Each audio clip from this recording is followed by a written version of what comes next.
Hit it up.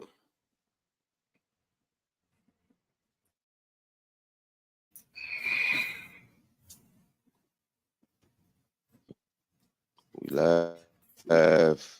Yes, sir. Yes, sir. We live. We live. We live. I beat D, Dr. Frizzle, Dr. Frizzle Frost. And today we interviewing Trey Furs. So Trey Furs, let the people know a little bit about yourself real quick. What's up, brother Frizzle Frost, man? I appreciate you having me today, man, on this Friday, man. Hope everything's going well with you and your family, man. Yeah, man, I'm just old Mason-Dixon line country boy, born and raised in Louisville, Kentucky. Of course, 5 sisters, brother, father, all in the home, mother, father, you know, pretty decent second-hand athlete. Wasn't no top 300, but I had nice little skills, nice little basketball skills. Went to a Division II school. After that, I joined the military. When I got out, went back to school, finished up my 4-year degree. Worked years in Chicago. Just moved, got married, to a beautiful woman. Just finished up my 1-year certificate of web design from DeVry last year, 2023. Now I'm retired, finding stuff to do. Run across great guys like you, man. Just trying to find my space in this internet thing, man. It's Yes, YouTube. sir. Yes, sir. Appreciate you having me, man. Yes, sir, man. It's all love, man. Questions about the military.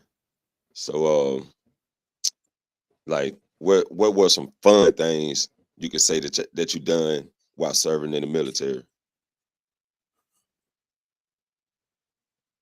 Man, I guess it go back from when I first went in, man. When you go into basic training, you pretty much locked in. You really confined to the base, just doing all military stuff. You learning how to march together. You learn how to shoot your weapon. You spend 40, 50 hours cleaning your weapon.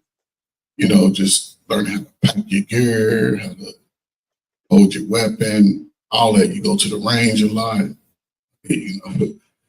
I ain't gonna necessarily call it fun, but then when you get to your AIT, that's the Army Intensive Training. That's where you go to learn the skill that you went in the Army for. So you spend 10 weeks in basic training, and then from there you go to whatever you're gonna do in the Army. You go to that school. That could be anywhere between 2 to 13 months, depending on what you're doing.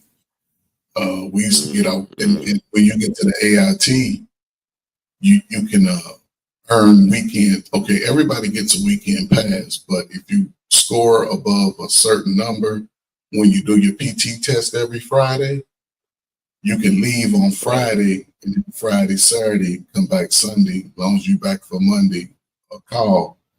So it was about 4 or 5 of us that used to get out on Friday because we would score high points, And man, we would travel because I was stationed. I was in Fort Dix, and we used to go all over Fort Dix is up in New Jersey, Camden and all that. Not too far from Philadelphia, about an hour and a half from Philly, something like that. And man, these guys, man, I was the only one over 21. So they would, when you spend that much time in basic training and school, you accumulate a lot of money. You might have 4 or 5 stacks in the bank because you ain't spending no money. So when you get your passes, right? Right. So these guys would get the hotel room, they would rent a car. I would be the driver. I wouldn't really pay nothing. And man, we used to ride all over, man. It used to be so much fun. One time we went to this little housing project area, but the housing project, the actual building was inside of it was inside of like a mountain or something, like, I don't know. So it was one way in and one way out. So when you drove in, you saw the front, like little porches, and it was like nobody out on the porch. So I guess when we got like 3 little apartments in, all of a sudden you just see people just shooting outside. Kids, adults, everybody just hanging out the windows. It's weird. I'm like, man, and there was no windows to the apartments that were not on the end because again they were all inside the mountains. So we're just like, what the hell? You know, we driving through it. They looking at us all weird and stuff. And it's like, because I don't know what we was doing, man. We was looking for something. It's like, you want to ask? I'm like, no way. I'm not stopping. Yeah, I was just out there.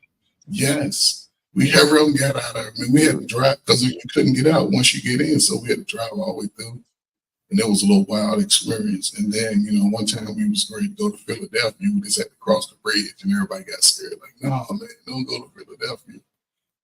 And then once you go to your duty station, you know, you just at the end when everybody graduate, they go off to their specific places they gonna be and whatever. I went to Fort Hood because I was the leader. I got the leadership award coming out of school, right?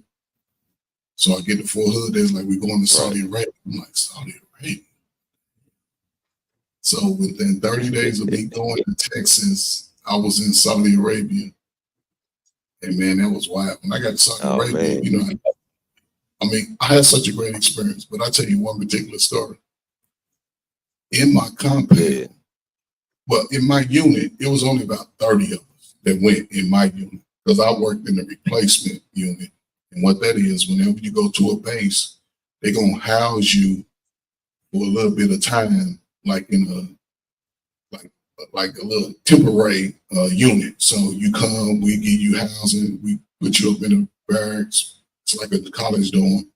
You go there, then whatever unit you go to, they go come and get you. You know, you're gonna process in, and we're gonna house you, and you can go eat there and everything. So. One time when we was in the desert, a unit came in, and the unit was a male unit out of Ohio. It was 2 units. One of them was I know was out of Ohio, one of them was out of New York. But they combined. It was like 90% female, mostly female. And our first sergeant said, "Do not let those females come and take showers." Because we had built a little makeshift shower where we had hot water and everything. He was like, don't let them do it because they got feminine products and they're going to mess it up. So I never forget, the guy was in the shower, the Hispanic guy, he was in the shower. So I came to get in the shower.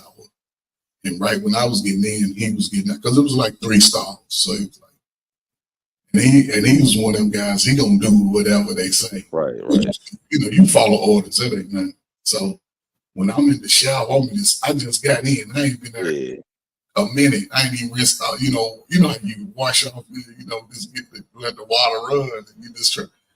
So they getting started. Yeah. Soon as he get out, about 8 females come in the shower. Because there's a little room where it was like it was 3 stalls, but it had a little curtain, but it had like a little area where you can get out and dry off and all that. So he got out. He reached back. He was talking to me over the show. He said, "Ferg, man, it's about 8 females out here, and they all want to take the shower." I said, he's like, "What should I do?" He said, "You know, first one said they can't take a shower." I said, "Man, let them in the shower." He's like, "You said?" I said, "Yeah, let them in." I'm in there, but naked. Listen, what I tell you, those females, I remember their clothes on. 2 of them got in the shower with me. I didn't even know. The other 5 or 6, they got in the other 3 showers. So it was like a whole party in the shower. Dang. Yeah, and man, we just, and they had no flashlight. See, I had a flashlight, you know, because it'd be dark out there. You're in the middle of the desert, you ain't got no street light. So I got my little flashlight, and they just started talking, man. And look, in the military, I don't care what their face is like, 9 out of 10 bodies is tight. bodies is tight. Mm. Yeah, I'm talking about everybody got Yes, a nice sir. body. That's like, you know, you working out. Man, when I tell you we was in the Working out, shower, yeah. You staying fit. man, we in the shower, we just washing, they washing my back, I'm washing their back. We just talking and laughing and stuff, man. You know, Yeah. so yeah, so you know, I'm sitting in there, man. All of a sudden, man, I hit one of them. I'm like, look, they looking at me like, we ain't got nowhere to go. I'm like, I know. I was like, we gonna take a rain check. And it was awesome. Man, when I tell you, it was about 450 of females though that was in that little compound. It was mostly females. Man, I met one little chick in New York, man. She was so fine. Man, I went to her tent one night and it was all females in the tent. Cause you know, when they like your sleeping quarters and when you out in the field or something like that, you separate the men and the women.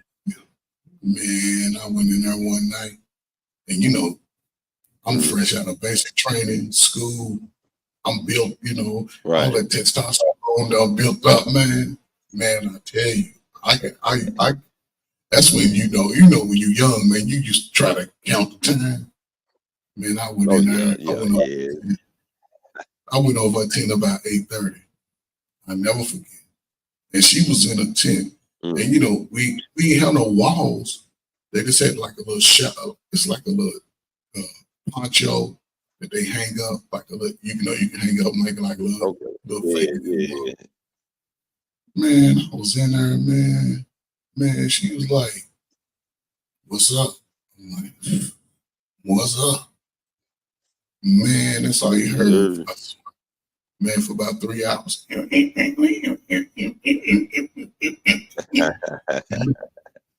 It got so, and you know how you trip. I thought I was tripping. It got so quiet in there because at first, you know, you can hear females talking. Man, next thing you know, man, I was in there, man. And it got so quiet in there, bro. Everybody was listening. The next day, the next day, man, everybody was like pointing at me and shit, like, hey, man, what did I done did? And man, you talking about the best time, man? Because when after 6 months, we went back to Fort Hood, and just luckily they came through Fort Hood on their way home. Man, half of them that was in the shower, man, guess what? They came straight back to the barracks with me and our little wild roommate. Man, we was wild that day. That was wild. Yeah. That was wild. That was probably one of the best times. Oh man, you had a it was wild. You had a wild start. A wild start coming out of training. Yes, sir. It was wild, man. Fort Hood was probably the best place, man. You was clean. Man, it was wild, man. I'm telling you, man, it was wild. It was wild, man. You know, because when you're young, you standing up like you Hulk Hogan, like, yeah. Right. It was wild, man. That's all I can say. It was wild. Testosterone out of sight. It's wild. So check it out, Trey. How long did it take you to break a weapon down, put it back together? Man, I actually, outside of when I got to Fort Hood too, you know, you can qualify. Well, you don't have to qualify. If you go to your superiors and say, I want to go to this school, right? So I saw that they had a weapons school that was coming up a little, you know, it's like a 2-week school. And when I tell you, they taught me how to break down a weapon. Even though in basic training, you learn how to break your weapon down. It probably take about 45 seconds, a minute or something. Once I went to that weapons school, man, I could probably break down an M16 probably in about 16, 17 seconds. That's from start to finish with rail, pin, all of that. And then we did the 45s because the officers carry 45s. Then we broke down grenade launchers. It's like an M16 with a little grenade launcher on the bottom. Yeah, put it on you pop your grenade probably about 50, 60 yards. If that I can't remember how far, but you can just hit. It sound like boop. That's how it sound when they leave the gun. Next thing you know, boom. Yeah. So, and then the M60, the M60 is a big gun with the tripod on it, where somebody got to hold the bullets and slide them in for you. Man, I learned how to break all them down, man. Everything I could do everything in under a minute. Because that was part of your training. You had to be able to break it down and then put it back together in like a minute. So that's just part of the training. So it was cool, man. It was cool. I also went to airsoft school. You ever seen the commercial where they rappelling down the helicopter and they talking about be all you can be in the Army? It's a little commercial. You'll see it when they rappelling. So I went to that school. That school was 2 weeks. Like, but it was like it was different. It wasn't no special forces or nothing. It wasn't no air assault, but it was guys that went to air assault. I mean, went to airborne school where they shot out the parachute. They also went to air assault school, and they were saying air assault school was a lot harder because they deduct points for everything. Like if your little emblems for your rank, if any brass is showing, they deduct 5 points. If you late for a formation, they deduct 5 points. If your fucking shoes ain't polished, they deduct 5 points. So after 40 points, you disqualified. They keep you out. You can't come back. So it's over. It's over.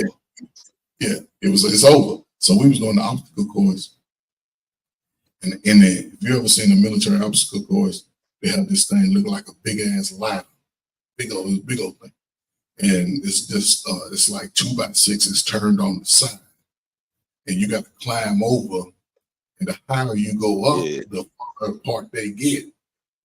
So when I got to the top, it was one that stood right here from where I was standing to the top, but the next one was right here in my neck. And you ain't got no rope, ain't nothing to tie you down. You ain't got no tie downs or nothing. So I got up there. I started getting scared, like, oh man, I'm gonna fall because I ain't never climbed that high. It's higher than the house. It's high. I'm like, oh shit, I ain't gonna make it. They're like, man, you got so many minutes, man, to get down. I'm like, oh, I ain't gonna make it. So I got up where I was stuck. I was like, man, I'm gonna fall. And then I wasn't trusting myself, man. And I stood up there for maybe about a minute and a half. They're like, come down, soldier, come down. Because they always tell you, hurry up. Man, all of a sudden I threw my leg up. Oh man, I'm gonna flip over and be done.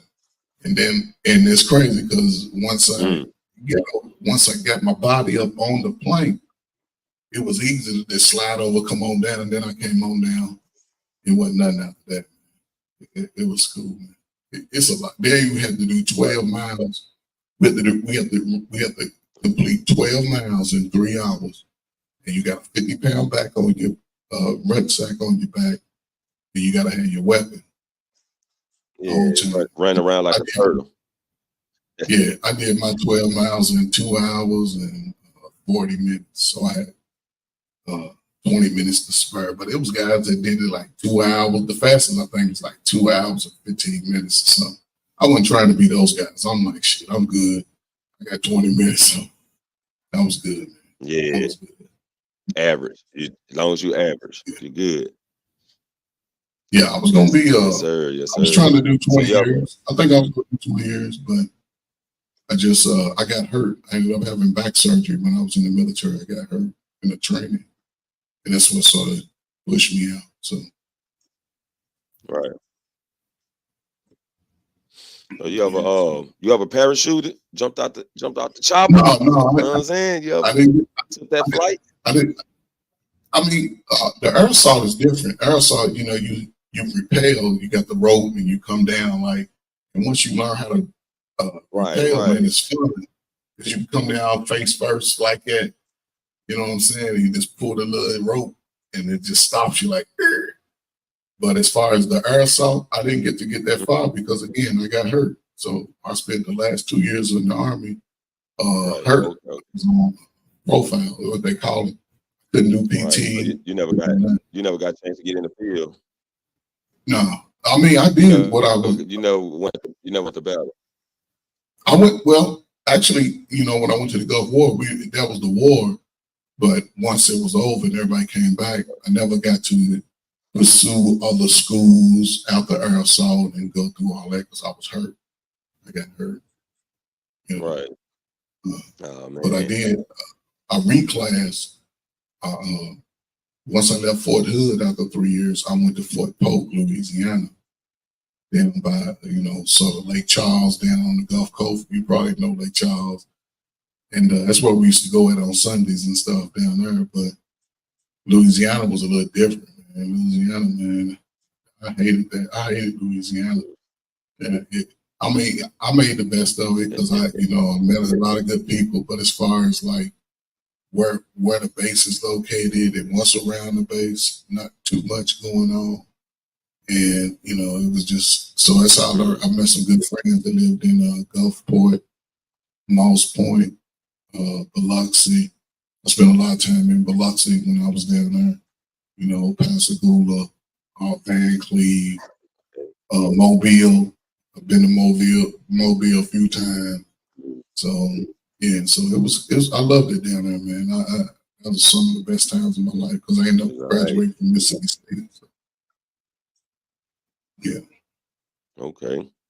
So when before you got to the Army, I know you had this thought process going through your head, how it's gonna be, but was it different once you got in there? Oh yeah.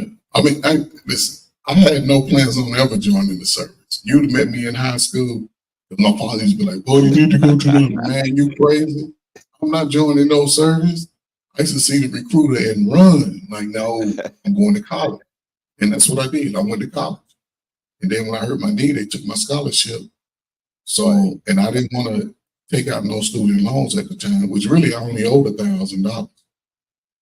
But I was like, man, I ain't gonna do it. So then I had a friend, his ass joined the service, but he was running from the law. He was out in them streets doing dumb stuff. He was running. And he told me, I was like, all right, cool. He actually made it. He went in. He was gone for like 8 weeks. He had orders to go to Germany and everything. And the thing about the military is that you can have, you could have been in trouble with the law as long as you don't have anything pending. Like you ain't got court dates set up and you trying to join the service or whatever. No. And even when they have a honesty clause, like say, because in the military, it's crazy. When you first get there, right, they have this little, they have it like 20 stalls lined up. Yeah. And all of the stalls, they have curtains and a garbage can. And they'll tell you, whatever you got in your damn pockets, you dump that shit out. Whatever is in your pockets, dump it out. Man, you talking about. When I went in there, I saw joints, I saw pills, you see all kinds of stuff, pocket knives, everything. You see all that. Ooh. You know what I'm saying? Yeah, but see, that's they had all in their pocket. What's in the pocket? But once you honest, the slate is clean. They're not holding it against you because they let you go in that room and they don't know who put it in there. So everybody come out, everybody's clean, and you ain't messing up your life. And that's the good thing about it. Even if you like me, I tried to join the reserve 2 years before, right? But I was smoking, man. I was I was smoking like 2 days before I even tried, went through the little process. So I came up hot. I never forget, I got the letter in the mail. I got it before my mama got it. Because I told her I was going to the reserve. She's like, happy. I got that. I seen it. I was like, oh, I seen what it said. I threw it away. So I ain't say nothing else about it. So when I was trying to go back again, it kept denying me. The recruiter was like, man, why is that shit denying? I'm like, man, I don't know. Because I wasn't thinking like, oh, it kept me out. He's like, man, you got a red flag. What's going on? And I was like, man, I don't know what's going on. He's like, I ain't been locked up. I ain't been nothing. So we went back to his office. And then he was looking. Then he said, man, you smoke weed? I said, yeah. Man, that's the problem, man. He removed that check off her and said reports that he smoked marijuana. He just put it in the reports that he smoked marijuana. Because I was, doing the same thing. I had a party like the Friday before I was gonna go, and I was doing the same thing. And everybody was passing it, so I was like, yeah. And once he checked that box, I heard nothing else about that, man. They processed me in, went through all my little physical and stuff, man. 5 o'clock, man. I was on the plane to Fort Dix, New Jersey. Was out of there, So you can do what you do. You just got to be honest with it. That's the thing. A lot of guys are like, I got a record now. As long as you tell them and you ain't got nothing pending, and the Army will actually vouch for you if you got some you can't have no major felonies or nothing, but you did some crazy dirt, then they'll vouch for you and let you go on and go in, man. Those be the best soldiers, though. The dudes that be out on the streets acting stupid, when they go in, man, it's the best life because it gives them discipline and it shows them how they can be successful without all of that. So, yeah. Right.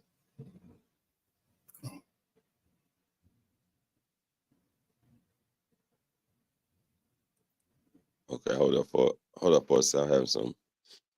I'm having some technical.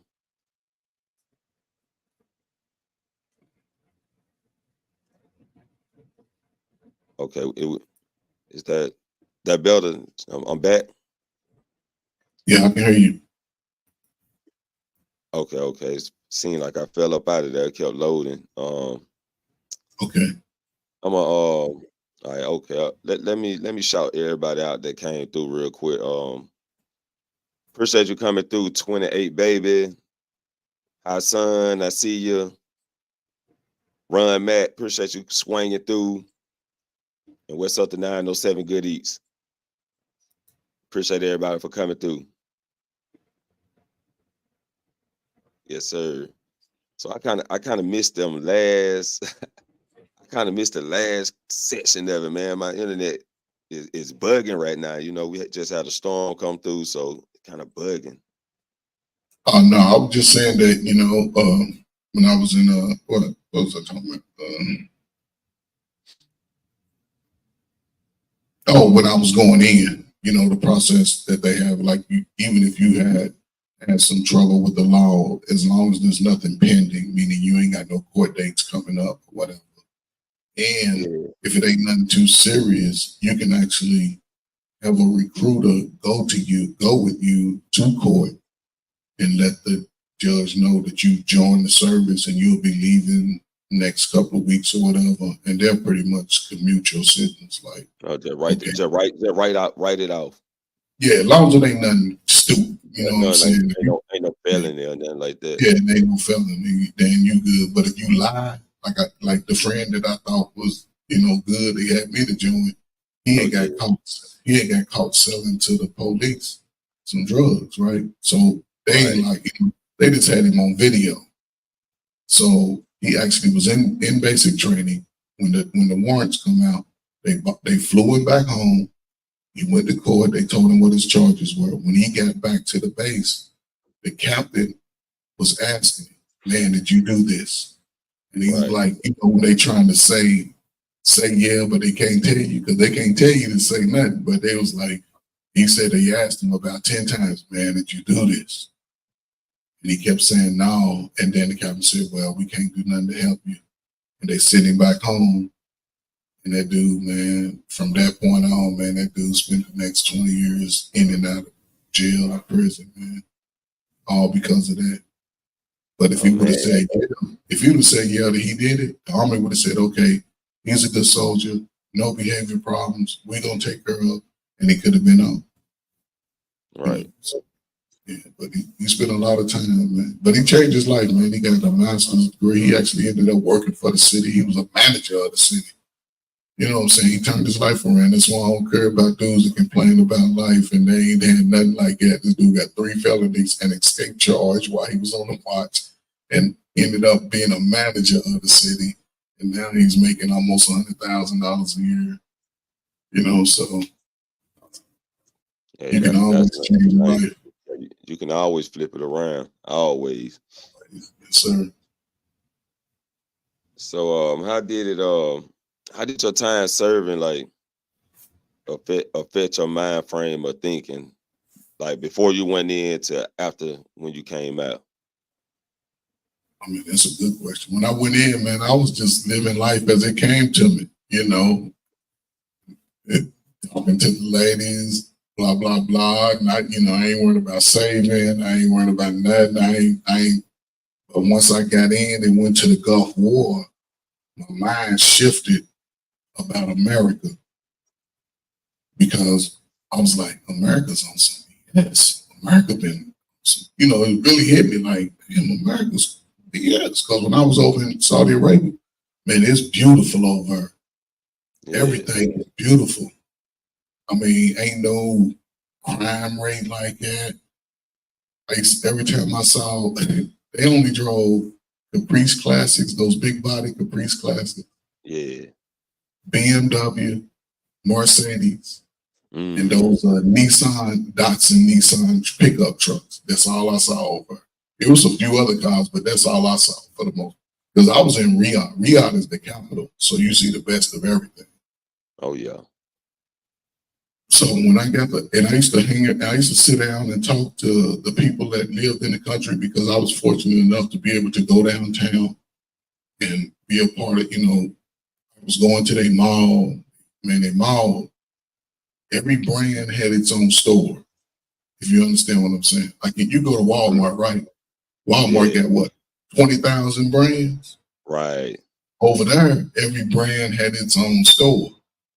So Okay. even if the store, like say that somebody was selling bobby pins, little pins, women sticking their hair, Right. their store might be that wide, but it's 10,000 Okay. bobby They pins. they had like them little stands. No, it was in the mall though. It was in the mall. Yeah. It was just everything was, and the bigger the store, bigger the product, the bigger the space that they took up. Okay. That what it Yeah. is. So it was like I was like, but the mall was so big. I spent 2 hours in the mall. I probably went 80 feet from the door. It was the Mall Mm. of America ain't got nothing on that mall because it's so big. And they created a wave pool in a they created a wave pool in a lake. I don't know how they did it, but they made that lake have waves. Like we got the little wave pools in the parks. They created one in a lake. That's how big it was. But they don't deal in I'll show you see this flea market. They don't deal in 14 karat gold. Everything over is 1824. Everything Mm. at the time. Um, and it's a unique thing. When I was there in 1990, gas was in Saudi Arabia. Gas was 14 cents a gallon. Ooh. In Iraq, it was like 13 cents a gallon, and in Afghanistan, I believe it was like 14, 15%. So, and that was then. So you fast forward, and people can check it out. You can Google it and see what in 2015, 20, I think it was 2015, gas was still the same price as it was back in 1990. Right. So they'll never run out of oil, brother. There's enough oil Yeah. to fuel the earth for the next 500 years if they want Oh, it. okay. Go over there, get some gas, and bring it bite. You know what I'm saying? It'll never run out of oil. So don't listen, but see, what I learned about America is that America will forever do what they have to do to keep the brothers from really finding their true strength. That's what I Yeah. learned. Because if you ever go on these spaces and you listen to guys who've been in the military, they talk a little different, even about America. Like they understand it because once you get out of the country and you see the difference of how people treat you and connect with you, then you come back here, you marginalized, like you ain't nothing and all that. So it gave me a whole insight. And I used to tell my friends this when I used to come home on leave and stuff. I used to tell them, Yeah. man, in 20, 30 years, man, America ain't gonna be nothing. Oh man, America, the greatest country in the world, blah, blah, blah, blah, blah, blah. And now look at us. We down there bankrupt. When we was in the Gulf War, the king of Saudi Arabia That's when the first Bush was in office. Told him that he'll give us all the soldiers an extra $1,000 a month. Bush said no. He said no, we don't want it. When we left there, they owed us a lot of millions of dollars because we took a lot of our technology over, and Hussein has set those oil wells on fire. He set about 80 oil wells on fire. He set them on fire. We took our technology over and capped them off so it wouldn't just burn out the oil. We plugged them up, put the fires out. So they was in debt to us, millions of dollars. Now we in debt to them, damn near trillions of dollars. Damn. And Saudi Arabia hasn't really done nothing. It's crazy how things flip around, huh? Yeah, but you see how, and so it's just when I saw like how they was, it just woke me up about being an adult, how they treat us as men of color, how they always try to push us to the rear. It just made me more determined to, like I said, go back to school, move a little differently, not put myself in positions to be, subjugated to the BS that they was doing, because I saw New Jack City when I was in the service. Yeah. It was right after I got back from Saudi Arabia. New Jack City came back. And I actually went with a girl that I met in Saudi Arabia because they, like I said, they came through for a hood. And when I saw New Jack City, I said, no, I'm getting ready to re-enlist. That's what made me re-enlist and do another 4 years after I saw that shit. I said, if that's the shit that's out there, I'm not going out there. And a lot of my friends either sold it or used it. I got a couple of friends now that are not here because they used it. And a couple of friends that spent 15, 20 years in and out of the pen because they sold it. And this is where we are 25, 30 years later, as a result. So, right. So I don't know. It gave me a sense of direction, a little more focus. I knew I needed to go back to school. I did that. I let the military pay for that. And, I just always been focused on trying to just help people, just be better. That's all, Yes, sir. No, Trey, we got a question from the chat. 907 says, would you ever live overseas? Yes. Yes, I would. And I'll say this. Me now, as the age I am, I would, it would really, okay, I've thought about going to Africa, to spending some time there, and my wife talk about it. But I would surely recommend somebody who's a young adult, 21, 22, 23, to go live overseas. Because think about it. America tells you everything to be scared of. And they always telling you to be scared overseas, right? But how in the hell are they always over with their cameras talking about a great view, a great scene, it's a beautiful this. But they tell you getting out this footage. See what I'm saying? But here's the thing. They keep you here. They're going to tax you everything. You go over there, you just transfer the American dollar to their dollar. Now you got damn near double the dollar, and then you can live a little different. The laws are a little different. You can't be going over like you're going to work out on the dinner table at the open mark, and you know what I'm saying? You ain't going to go over and disrespect. You know what I'm saying? But, and it ain't going to be no, like you can't go apply for a job like you do here at a factory or something. You're going to have a skill that the people can use. Because if you see the little short videos, a lot of guys that do those jobs, and that's what they did to America. And this is why the younger generation are having an issue now with money, because when I was coming out, that's why they call us Generation X. We came out of high school with the skills to go into these factories to start creating our own businesses. That's why a lot of people my age are starting to retire, because we came out with those skills. And before they allowed us to really start getting into our adulthood and our careers, they started sending those jobs overseas. See, and they don't have to pay them $30 an hour. They can pay them $6 an hour, $7 an hour, because in their country it's like 30. And it's the dynamic what we see today, because you can only get a job auto factory, fucking Walmart, Amazon. You know what I'm saying? You ain't, and shit, that shit break your back after 25. After 25, man, your back start hurting because lifting them boxes and shit and all that and loading them trucks, it should be no fun.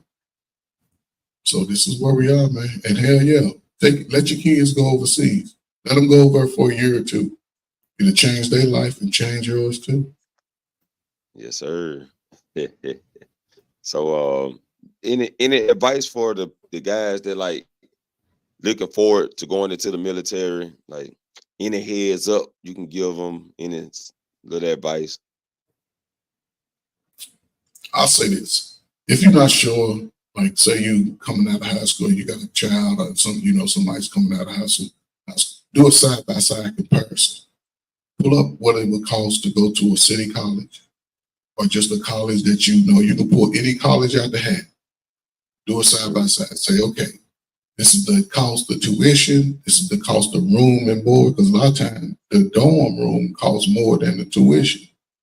This is the cost for food. You always get the meal plan. Don't let nobody tell me, I don't need no meal plan. Shit, you get the meal plan. Even though it's a little pricey, you get the meal plan included. Because then that way you can eat whatever they got any time of the day when it's open. You ain't got to be scrambling eating ramen noodles and shit for 2 weeks. And then you got to look at book supplies. You got to look at all that. For a year, all of that may be 20,000, 15 to 20,000. Depends on what school. You go to a 2-year school, it's going to be about 15. You go to a 4-year school, it's going to be about 20,000. Let me correct it, per semester. So a school on average is going to cost you about 20 to 30,000 a year. A year. So you divide that 10,000 a semester, 15,000. So think about that. So you do it side by side, right?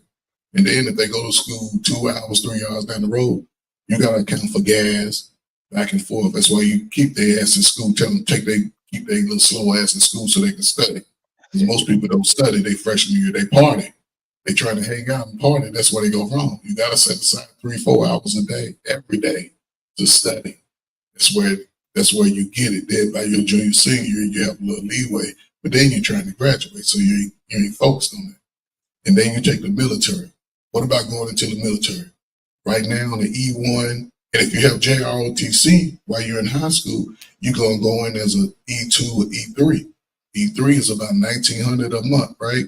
Compared to you got to pay $15,000 a semester because it's 4 semesters in a school. So 15 times 4. Think about it. Over here, you're going to get paid $1,900 a month. You don't pay for your barracks. It's like a dorm. You stay for free, right? You don't pay for food because the military has its own mess halls, and the food is nice because soldiers are cooking it that been trained. So you don't pay for that. You just you get breakfast, lunch, and dinner as long as you show up in the time that they open.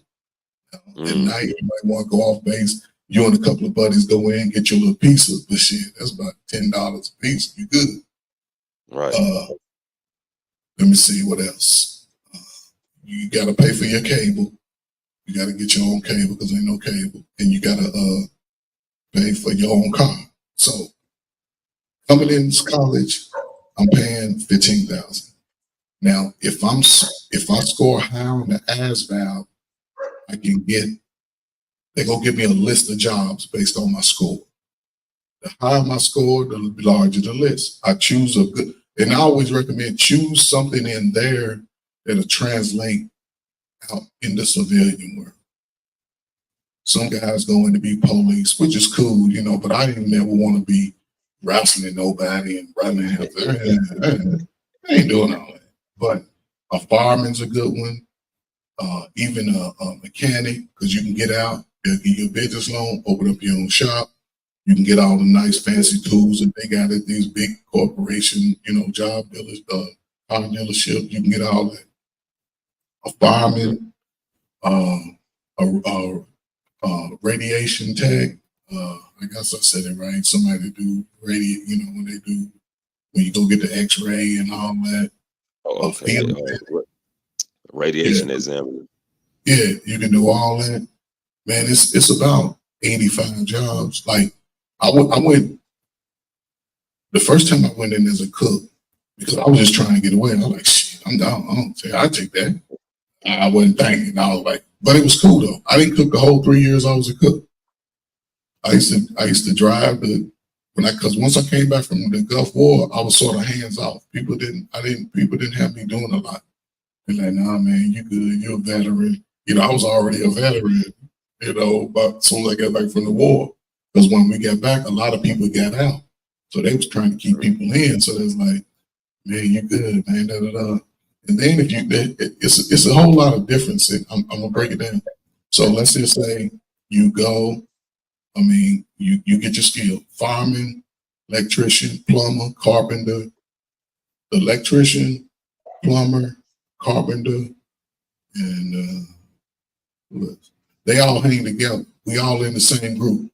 So after my first 3 years, I signed up again for 4 years, right. And I went to train because once you re-up and you change your job, you go learn the skill. They gonna take you and you gonna learn that skill. So they sent me to school in Fort Leonard Wood, Missouri, and I learned how to be a carpenter. They teach you everything from pouring the concrete to actually putting the roof on. So you're doing everything. You framing it. You do it. You do it all. 16 hours. Like I said, you do it all. So when I got to Fort Polk, in my unit, it was carpenters, plumbers, electricians. So we all working together. So I learned those skills hanging around them, watching them. And once we all work together, we teaching each other everything. Because once you out on a mission, we ain't got time to be talking about, well, man, I don't do it. No, you gonna get your ass over here. You gonna fucking put these wires in these plugs. You learn how to do it. But the thing about the skills, you learn it for free. You learning all these skills for free. Now, and I learned how to drive a dump truck. I went to a dump truck school. I don't even think I went to school. I don't think they just said, you know how to drive? You got your driver's like, yeah, okay, you're going to drive the dump truck. They show you how to dump the load. I'm serious. They show you how to dump the load. They told you out there. Yeah, and that's how they do. You got to drive like they show you how to dump the load. And man, we used to have so many missions where we would just go dump the load and do all that. And they send you TDY. TDY is temporary duty. So they send our unit down to El Paso, Texas. When I tell you El Paso, Texas is a single man's paradise, yeah, it's a single man's paradise, bro. You got every nationality you want. You see a lot of Mexicans because it's down by Juarez, Mexico. But boy, when I tell you, you go to the NCO club. Yes, sir. Man, oh my God. I had to tell you that story offline. Oh man. Wow. It's too live. But it's live, you know what I mean? Yes. But listen, it teaches you all of those skills, right? Yeah. So you get out, now you more employable than somebody who went to 4-year college. Because I spent 4 years doing construction. Somebody that go to a typical college, they might spend 3 years in a book. And now in the last 6 months, 4 or 5 months, they doing construction. But that's why guys in the military get hired first. And there's a hiring preference. And it's a sheet that you turn in to your potential employer. And they'll hire you over somebody who went to college because they understand you got discipline. You got work ethic, you know what I'm saying? And you skilled because you done spent 3-4 years doing the job. You know exactly what to do. So you ain't got to be a whole lot of training and all that. And you hang around because it's like the motor pool. The motor pool is just a big ass parking lot with everybody, like the cooks got their truck, construction workers got their truck, the mechanics got their trucks and all their tools in it. And the guys that do the compressors, they got their vehicles, because when you go out, it's self-maintenance. So if something happened, okay, they can fix the flat right there on the spot, on the side of the road, get you back on the road. You know what I'm saying? When you go out and be out there in the campground, and they cooking for you, you eating hot meals. You know what I'm saying? So it's self-maintained. That's the good thing. And when you're around all these guys, you know how to do everything. They even so once I learned how to do all of that, once I got out, I was like, man, I don't know, I don't want to fucking do construction because I was hurt. I already had my back surgery. My knees started acting up. Ended up having knee surgery. So you take the GI Bill. The GI Bill, they take $100 out of your month the first year, $100 out of your check for the first year, right? And then when you get out, they give you, well, back then they was giving you like $1,000 to go to school, but they pay for your books. Now they give you like $1,500, $1,600. They pay your tuition, pay for your books, do all that. So you can go do 4 years in the Army, get out, go to a 4-year, 2-year college. Now you got a degree on top of your military. Now you're even more deadly out there. You're more than likely going to get every job you apply for. And you're going to make between, let's just say you do your time in the service, you're going to make about $20,000. But that $20,000 seems like 60 because you're not paying for food, you ain't paying no rent. The hardest decisions you're going to make is what type of cell phone you're going to get, your cable, and what type of car you're going to get. Because while you in training, in basic training, you accumulate money. When I got back from the Gulf War, and this is back 1990, I had spent $1,000 in Saudi Arabia because they don't take no taxes out of your pay when you go to war, and they give you extra pay. So you can go to war just in a war zone. I was in the rear when I was in Saudi Arabia. I didn't carry no weapon for 6 months. It was locked up in the cage, no weapon. Anyway, I was walking. Because I wasn't doing nothing to worry about. Wasn't nothing to worry about. I came back with like $6,000 or $7,000 in the bank. The guys that was ranked higher than me, they'd been there longer, they came back with like 10, 15. Some people came back with like 20, 25,000. So you know what I'm saying? Then if you got out, they was getting on like 15,000 to get out. A lot of that. Now when you go in, like the firefighters, I know in 2022, 2021, if you went in and you wanted to be a firefighter, they was giving you a $30,000 bonus. So you go in, you complete your firefighter school, you get to your base, they give you $15,000 on top of your pay. Now you got like $25,000, and you ain't even been in the Army a year. And then every like year they'll give you another like 5,000, and you'll get the last bit of it when you get out. If you decide to get out, if you're not, when you get to the end of your first term, then they'll pay you, and then you can re-enlist. But you don't get no more bonuses, but you done already got shit, $40,000, $50,000 in the bank. And then if you get hurt, if you hurt a pinky, go to the doctor, let them check it, put it in your medical records. So when you get out, you can go apply for disability, and then they'll pay you $400 or $500 just for your little pinky that you twisted, and it's all right. It just ain't, you know what I'm saying? And you can get disability pay and still work. You know what I'm saying? You can still work. So it's a win-win anywhere you go. But a lot of people are like, man, you go to war. I'll say this. Go up in Chicago and walk around some of them neighborhoods and see how you come out. Y'all see the neighborhoods out here, how crazy it is. These little young dudes out here with this reckless shooting. Because in the military, they teach you how to aim and you hit your target. They're going to put your weapon in so much where you aim it, it's going to hit. So, and it's going to save you about $25,000, $30,000. Because if you go back to the GI Bill, and I had vocational rehab. That's another thing. If you get hurt while you're in, like I did, vocational rehab pays for everything, and they send you a check. I was balling, man. I was balling when I got out. When I went back to school, man, you talking about, I was getting a check. My school was paid for. I didn't pay nothing. And I was getting a check. I didn't even work at all. The whole time I was in school, I didn't even work because I was getting money. So just kicking back, man, falling on a pile of a couple thousands, you know what I'm saying? Chilling. And I was young with her, brother. I say, I went back to, because when the basic training, everybody go bald, everybody get shaved bald, face, everything. You ain't got nothing. So Pac-Man fade.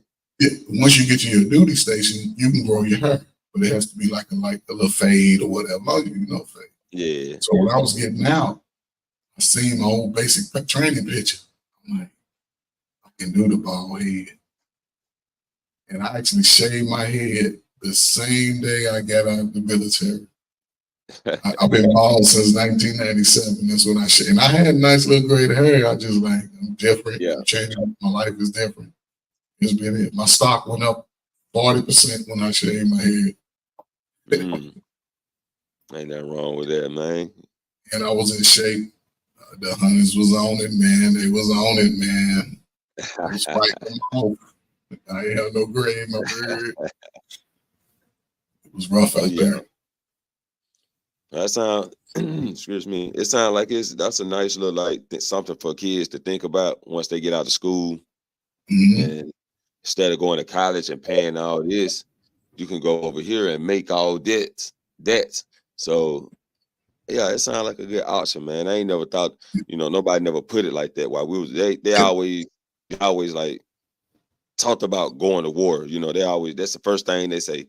Oh, they put you on the field. Well, they might put you on the front line.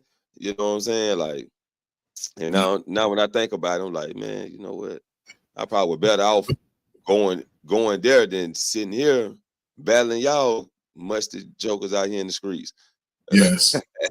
Now here's the thing, though. One thing about it, okay, like certain jobs in the military, yes, it's designed. Anything that says combat on it, yeah. You more now. Here's the thing. If there is a combat, you may or may not go. But here's where the trick bag is. When the recruiters start talking about joining the National Guard or Reserve, they are the first ones to go to war. Okay. Wow. Yeah, because you ain't doing shit else the rest of the year. I know where I would have been, Trey. I would have been in electronic fields, the electronics. You know what I'm saying? I would have been recruiters. But guess where you would have been at, though? Your ass would have been 40 miles away from the combat. Right. You wouldn't see no combat. You'd have been like, what they doing? I'm the person typing on the thing saying some airplanes coming in, and it's these people on the field. I might be controlling the drone or something. You know what I'm saying? And that's it. You would be nowhere in sight. You wouldn't be out there going through the trenches and all that. That's the infantry. That's the artillery. Those guys, the landmines and all that. And that's the thing about the military. You get trained on all that. How to do the what's it called, man? It's like it's a little box looking bomb. You set it up and it points out and shoots 1,000 pellets. Oh, okay. I know what you're talking about, though. I don't know what it's called. I know what you're talking about. What it's called, but yeah, those guys. Yeah, it's like a drone, though.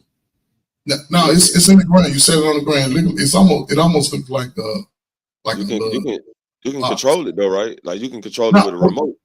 Well, yeah, you got a little hand trigger. You lay the wire out. You know what I'm saying? Like they teach you how to do. They got them on wheels now, Trey. I think they got them on wheels. Okay. Yeah, it's just more. Yeah. They teach you how to do C4.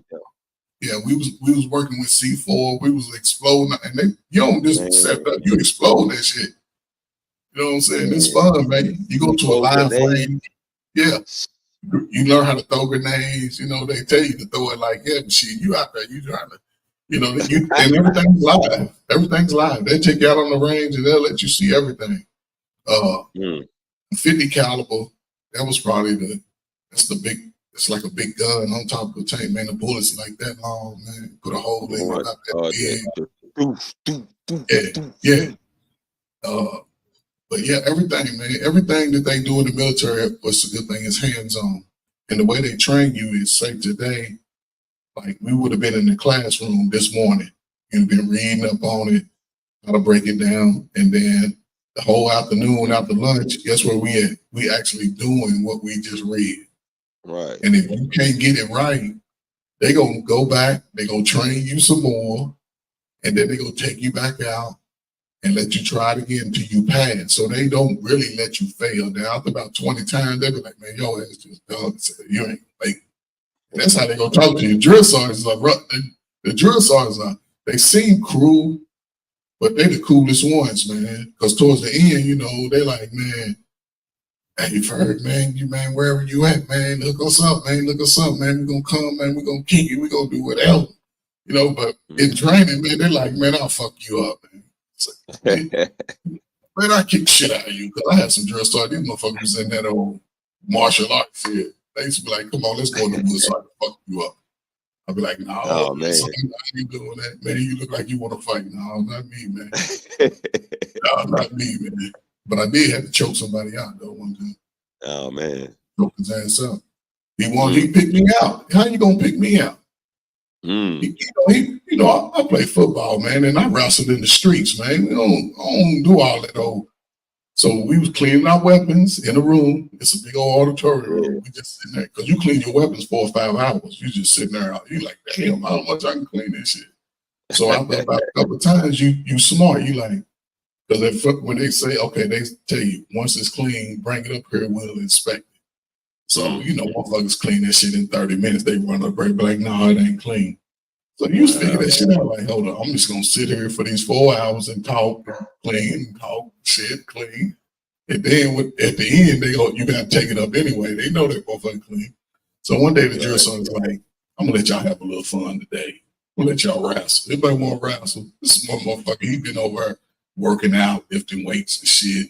Talking about his family was in the little military school, West Point. His family's in West Point, and they captains and all. Okay, cool. So he's like, I'm gonna let y'all wrestle. So he's like, yeah, I want to do it. So when he said it, I was telling my little buddy, I was saying, no, man, y'all don't want to wrestle, man. I said, man, why y'all want to get all hot and sweaty? Then he would go out here and smoke the shit out of us. Smokers mean they gonna make us do push-ups, sit-ups, all kinds of shit.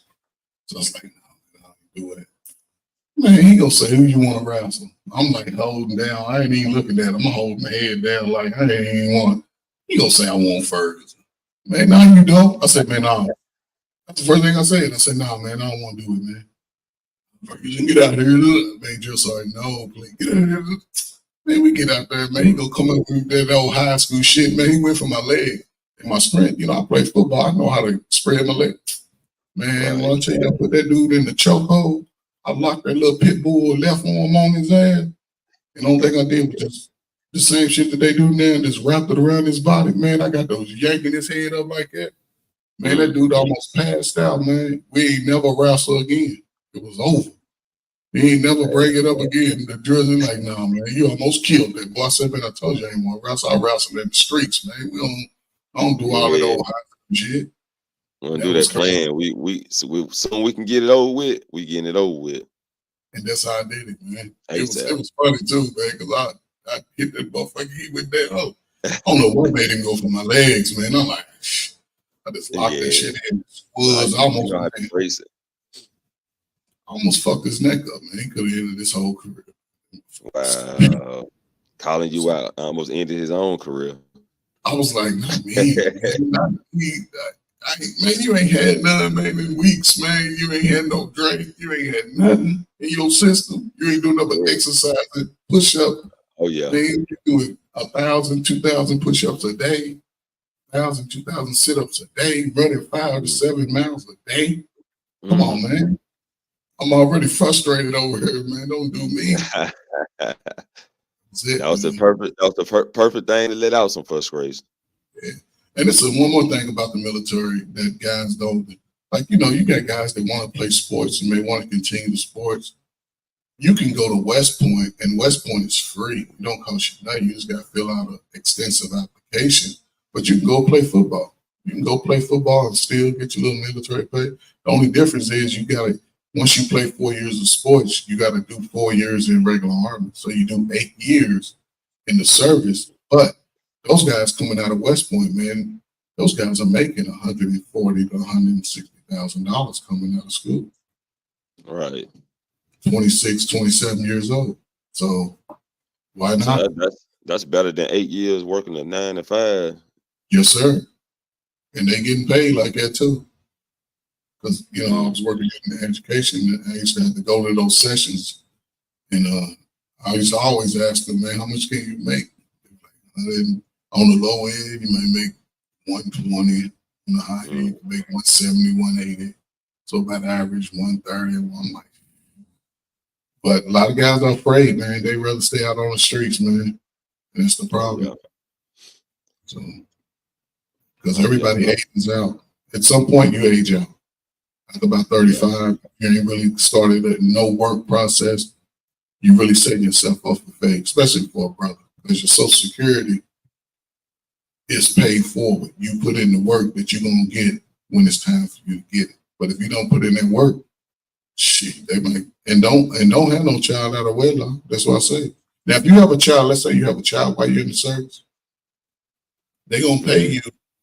Now you gotta verify that you're the father, but they'll pay you $600-700 a month for your child on top of your pay.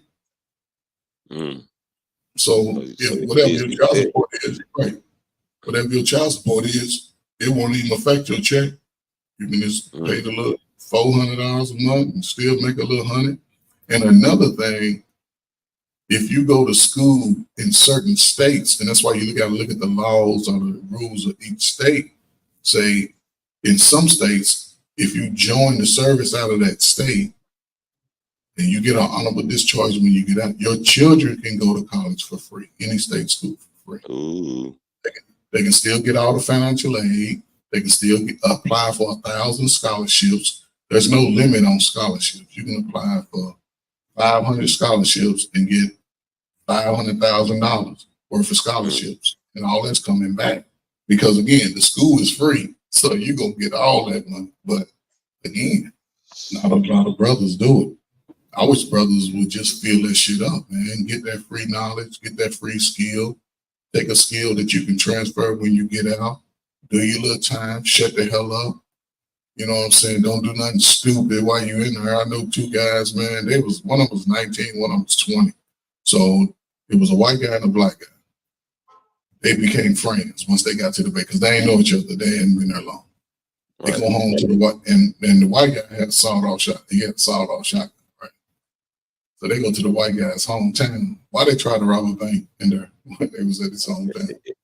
While they was in the service. And guess what happened? He got caught. Now you're gonna do 20 years. And in the military, if they whatever time they give you, you doing all the time. Ain't no parole, ain't no good behavior, nothing. So they got, I think they got 15 years. They got 15 years in living worth, but you're still in the service. You're not out of the service.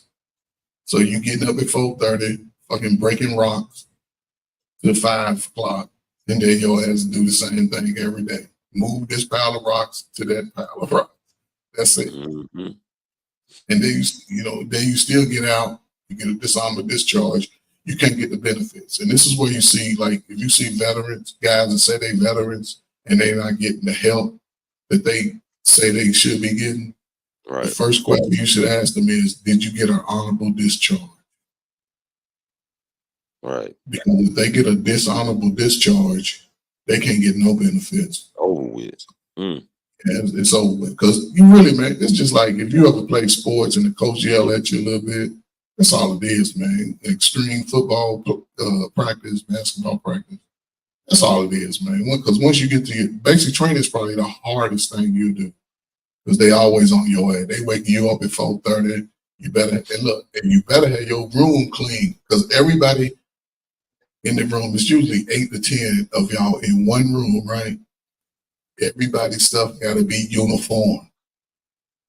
Everybody. Because they'll come through, man, like the first week, man, they'll come through, man, and they'll have you out all day. And while you out, somebody's in the barracks just tearing y'all shit up, just throwing the shit around. Damn. Yeah, you come back like, what the hell? Because they know your stuff ain't right. But that's just to get you to work together, become a team, become a family. And after about 4 or 5 weeks, man, everybody's marching on point. Everybody's uniform, you know what I'm saying? Stuff is uniform, everything faced the same way, everybody's socks is rolled the same way, sheets is tight, they check all that shit. But it helps you form a little discipline. Sometimes, like me, it just helped me out because I was always neat before. Because my father was like, neat. I learned off of him. So when I went to the service, I was like, oh, this shit's easy. But I still got my shit tore up because other people's shit was messed up. You know what I'm saying? And here's a good thing. I don't know if they still do it. This is my lesson. They have what they call, I don't know if they still do it, where after your junior year in high school, you can go away for the summer and go to basic training. And you in the regular Army, you're going to get regular Army pay for that little 10 weeks. And then you'll come back, you in the reserve, but you're not in the reserve, but you are. And you'll finish out your senior year. And when you graduate, you'll go to the school. It cuts out time that you would do after high school. But shit, you getting paid to go to school. You still in high school. Your parents just got to sign off of it if you're under 18. So it's interesting, man. Shit, send all y'all little crazy ass sons to the military. It'll change your life and change theirs. It'll change their life, man, for real. Yeah, I'm telling you, man, that seems like the best, the best thing right now for the kids that's not doing nothing. Because a lot of them ain't making it, a lot of them ain't making it, man. 18, 19, 20, 21, 22, 23, man, it's like, we losing them. Yes. I joined the service when I was 22. So I was late. Like I said, I wasn't trying to join the service, but hell, I went to college and shit. Now, like, they took my scholarship. Then I called myself working at Target, still in bikini underwear. I was working at night. Called myself working at Target. I'm sneaking bikini underwear out there at night. You know what I'm saying? In the morning, I'm like, man, I ain't gonna be doing this shit. That was wild. One of the 3 packs because I was cleaning at night. I'm like, man, I got on some bikini underwear. That was wild. Yes, sir. So Trey, before we wrap the interview up, any questions you got for me? But Dr. Frizzle Frost, man, it's hard, man, because you got, what is it called? You have 2 identities. And no, but just in this time that I've got to know you through this internet, I see that you're a very attentive guy. You seem to think before you talk. You don't overreact, and just because somebody has a difference of opinion or may, what I'm saying, you're not quick to sort of just start scratching and clawing and fighting and everything. You just seem to be a cool guy and take it all in stride, which is a rare feat for a lot of guys. You know what I'm saying? So, as far as you, and I know you see your baby girl, she wants to be around daddy. What do you think is some of the things that you can do as she gets older to help her avoid some of the pitfalls that we see in the young people today? That's a good question. The main thing is, when it comes to younger people, the main thing I do have for them is lead by example, and let them watch me do what I'm telling them about. If I tell you about it, you're gonna see me do it. You're gonna see me in action. You're gonna see me make it happen. And I can also tell you the pitfalls of this. Tell you to just keep installing the knowledge while showing them the knowledge. Okay. That's pretty much what I How got old is for your that. baby? How old is your baby? The youngest? Yeah. Well, all of them. I forgot you said you had a few. I mean, how old is the oldest and how old is the youngest? The oldest is he 15. Okay. My oldest daughter is 12. My youngest daughter is 1. Oh, that's okay. So 15, 12, and 1. Yeah. Okay. And the 15-year-old, it's a lot of things changing. in his life, as far as him physically, mentally, he's thinking about a lot. His emotions are all over the place. That's a typical 15-year-old. Oh, They yeah. challenge shit. You know, the daughter that's 12 is probably the most sensitive time in her life. It's most sensitive because she's trying to find her identity. She wants to be accepted. You know what I'm saying? And, you know, they just struggle. And it's just not her because I work with those ages a lot. Right. You know, so it's important to help her find her true gifts, her gifts. Like the stuff that you do, if you was to teach her the stuff that you do, it'd probably take her 6 weeks. She'll be able to do shit 10 times better than what you do. Right. Because she will absorb it a lot faster. So I don't know what she likes to do. And I always ask students to find what their skill is, what their God-given talent is. What can you do naturally without anybody helping you do? And then go from there.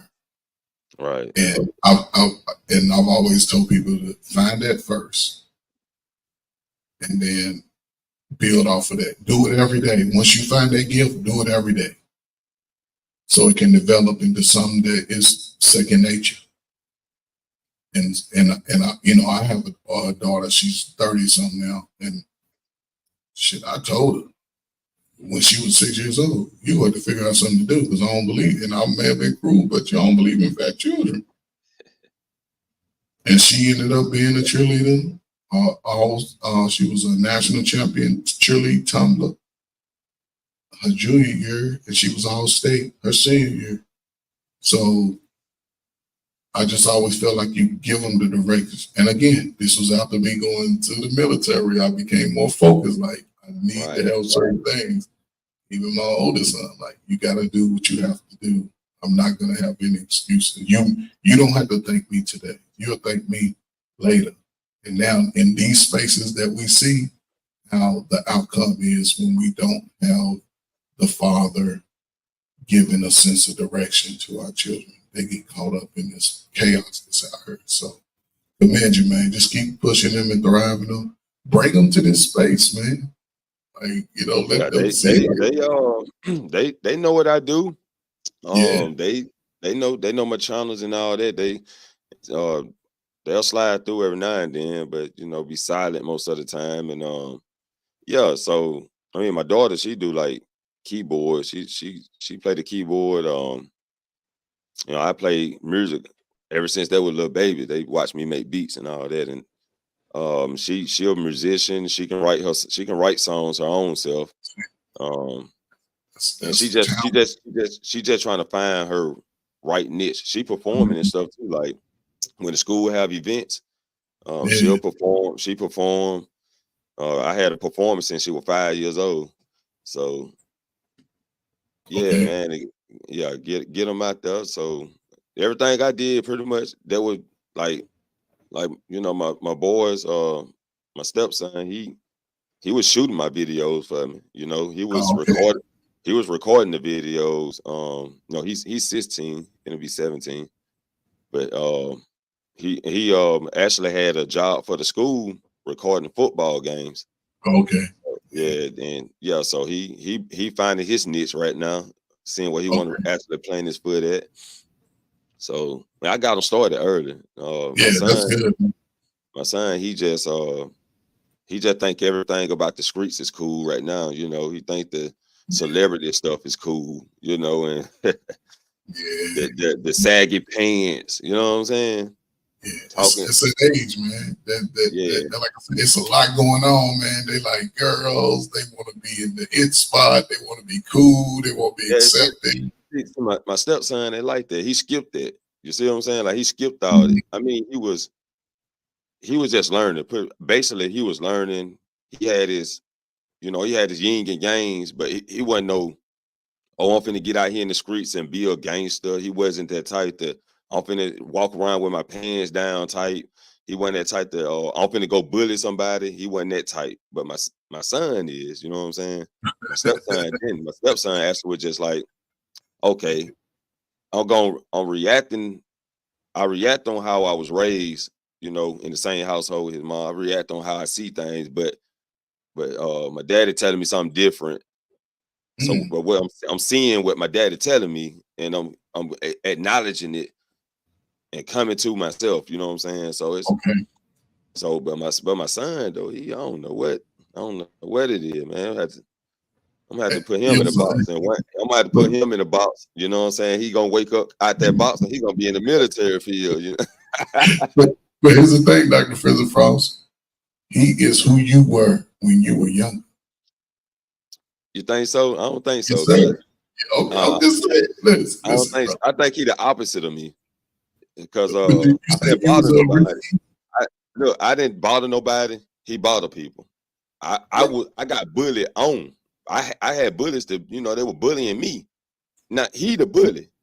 When you I were a was teenager, when you were yeah. that age, people were Yeah, when I was bullying you. that age, I was getting bullied. I was getting pushed around. People trying to jump in front of me in the lunch line. Boy, don't you know I'm hungry right now? You know what I'm saying? Huh? Don't you just because I make good grades, just because I wear glasses, just because I'm a top A student, don't and I'm a nerdy. I was a nerd, but boy, I'm from the streets too. Don't play Right. with me.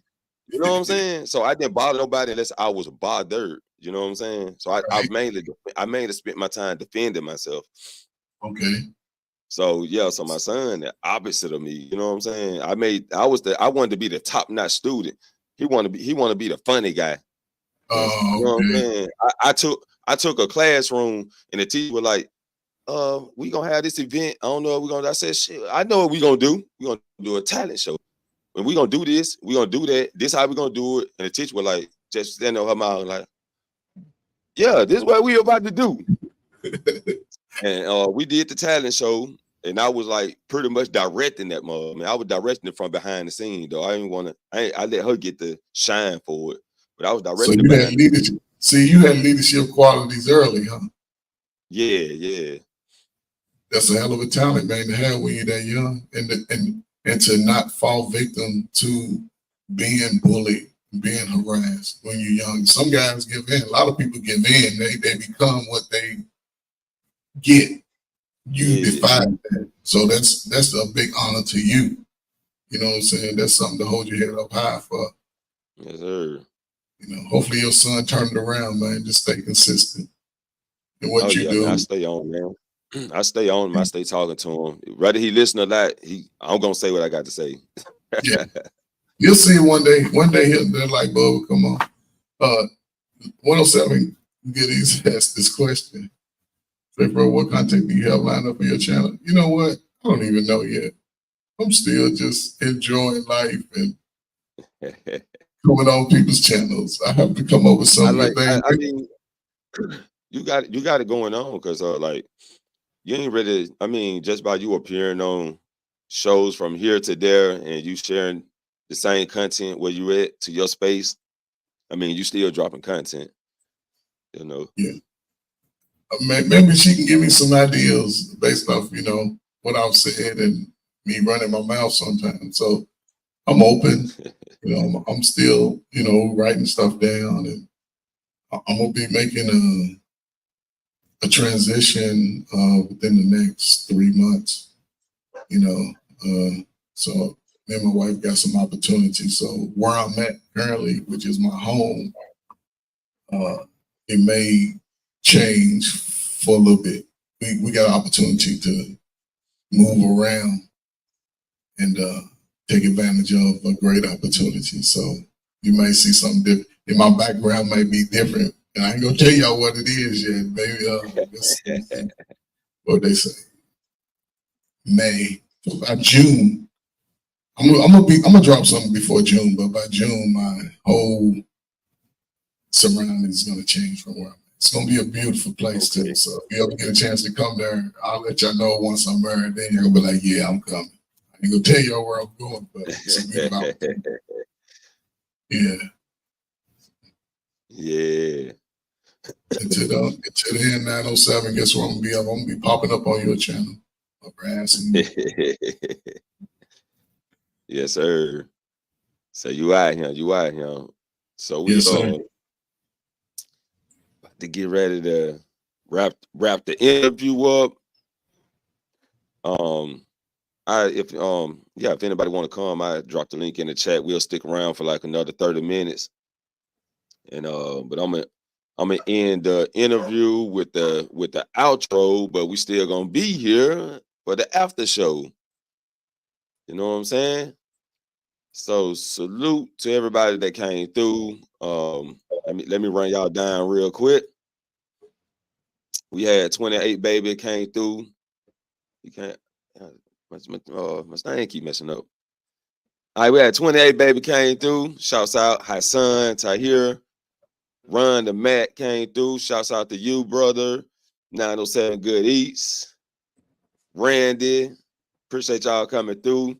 And Next Level, who just swan through like King Kong, got the jungle, and swan through this thing, man. Shouts out to you too, brother. And we're gonna hit y'all with the outro, but we got a after show. So appreciate everybody coming through. I beat it up until you start bleeding and screaming out for a pad. I'm from the south, no go to my mouth, take a look off at my swag. I'm so unique, my words to keep, I'm cranking in this bitch. I got keys like Alicia Keys playing keys, too many keys in this bitch. Popping the top off of my drink, I'm solid, bent and leaning. They screaming, he crazy, I'm swinging my car, got people running and screaming. You talking that shit, turn it up, watch this how I turn it up. Throw your girl a couple dollars, you been messing up. Turn it up, watch this how I turn it up. Going hard off the candy, I been popping up. Told that, I walk that, new life I fought that. Picture this like Kodak, left for a minute but I'm right back. Read this beat like a train track, read this beat like a plane wreck, sank this beat like Titanic. Call him smoke cause he's a bandit, talking to front straight out the panties. She go hard just like some candy, down for whatever, so I call her plan B. Bring it out the flash that money. Yes, sir. Yes, sir. Trey, I appreciate you coming up, man. Good interview, man. Yes, sir. Hassan, you know you hear me. You can come up now, man. What up, everybody? What up, Trey? What's What up, up, son? Frizzle Frost? What it do? Great show, guys. Yes, sir. Yes, sir. Appreciate it. I was trying to get 907. I think everybody left though, but I told them it was Yeah. after show. No, So they we kinda- thought like they thought probably I would thought end like we're gonna talk about it like when the show's over. You know, that's the after Oh. show. That's why I thought I was in another show. Yep. But yeah. Yeah, like offline. We lost the last person now. That's crazy. Okay. It's all good, man. Everybody all right? You all right, Hassan? I'm all right, guys. Just hopefully everybody shows up in my live like another 2 hours and 30 minutes. And this time it's gonna be a little bit different. Yeah. Because this time we're gonna have, instead of the normal 6 people in the panel, we're gonna upgrade. We're going to 10 people. Oh, So okay. it's gonna get crowded. That's if people show up. And lately people have been Right. showing up. I salute to everybody that shows up. So Trey, get ready for battle. A battle? What's the battle? Oh, no battle. I'm just joking. Just in case, so because when it gets crowded, like a bunch of people, things get heated. Yeah. You know. I ain't gonna take my gloves off on no battle. Damn. Oh yeah, we forgot. Salute to What We Know podcast. Appreciate for coming in. Yes, sir. Yes, sir. Oh yeah. I missed that. Yeah, salute, brother. Appreciate you coming through. JT, wild ass Wednesdays, man. Y'all got to stop by on Wednesday. JT, wow, Wednesday. Yeah. So let's talk about what we got coming up. We got Hassan, you'll be live in like 2 more hours. Yeah. Yeah. We still up 907. And I wanted you to come up and tell the people what you got going on real quick. Oh yeah, 907 has the interview, her own interview tomorrow. She's doing an interview tomorrow, so hope everybody goes checks that out. Yeah.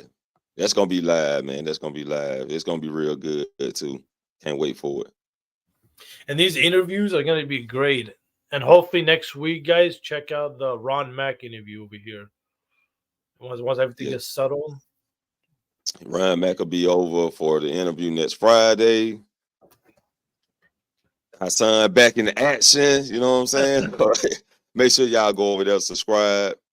He's back. And But like I said, Dr. Frizzle Frost, you should do another interview on a Monday. If you have like too many people, do one Monday and one 907. Friday. We got you covered. 907. You know Hassan got you covered. Yeah. Throw your head wrap on 907. Make it. Put your queen wrap on. That's all. Yeah. And I just saw Frizzle Frost, like you had like 2-3 people watch on the Facebook site too. That's what's Okay. up. I see. I ain't had my phones on. Really, I had them. Had my phones off this time. I wasn't even watching from my side, so I couldn't see what was going on. Usually, I have both of them right here. One on YouTube, one on Facebook. So that's good. Yeah, I think I need to start doing that too on Facebook. Yeah. Well, you know, make your page, or you can do it on your, or make your personal page or account, a business account. Okay. She said she gonna throw the wig on. You know what I mean? Oh, no wigs. The wig. Oh. Need it. Hey, Trey got them wigs over there. Don't you got some wigs, Trey? Don't you sell wigs? Yeah, I sell wigs, man. You want this? Anybody looking for one? Anybody looking for one? I'll sell them one. What color they want? Yes, You know sir. the ones, the best hair. If you want to buy the best hair, wigs and all that in India. Yes, sir. Nah, you come to Trey First Wig Emporium. Like, Get you one of these. So I just want to give you guys a little heads up. Like today's show on my show is gonna be whatever. You know, I don't have nothing planned. I'm gonna ask a question and then we go from there. You know, it's like nothing Right. big deal.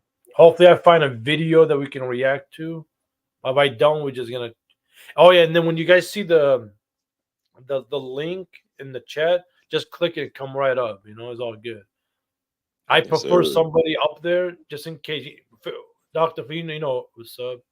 Because, you know, my internet cuts out and I freeze.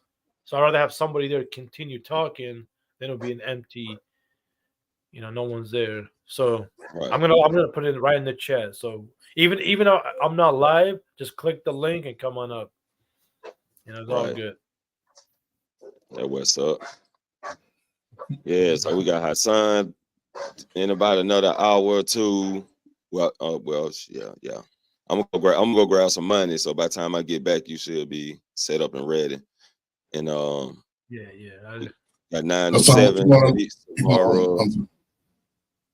We got 907 good eats tomorrow. She got an interview tomorrow. Y'all subscribe, hit the notification button so you be notified when she go live. Interview next Friday for Ron Mack over here on Dr. Frizzle channel.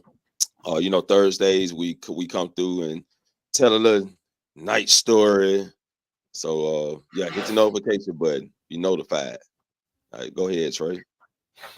No, I was going to ask Hassan, what time is about what 7 o'clock? 6? What time are you on East Coast or Central? I'm Southwest. I'm Southeast. West, yeah, South. Arizona time.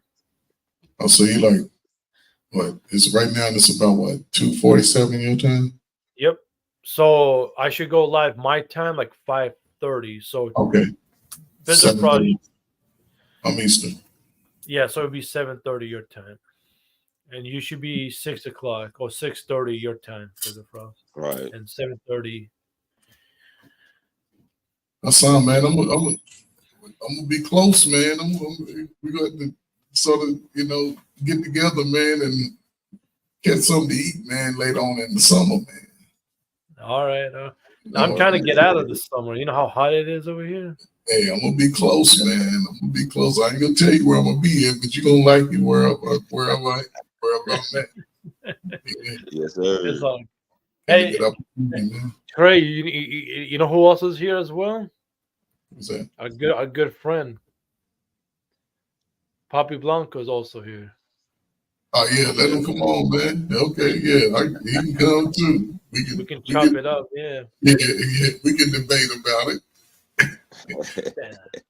No, but the thing is that if people just like if we can stick together, we can do great business.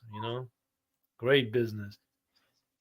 Oh It's yeah. just people got to introduce other people and then go from there. Look at this main event pro. What he got within the month, he's already getting interviews left and right.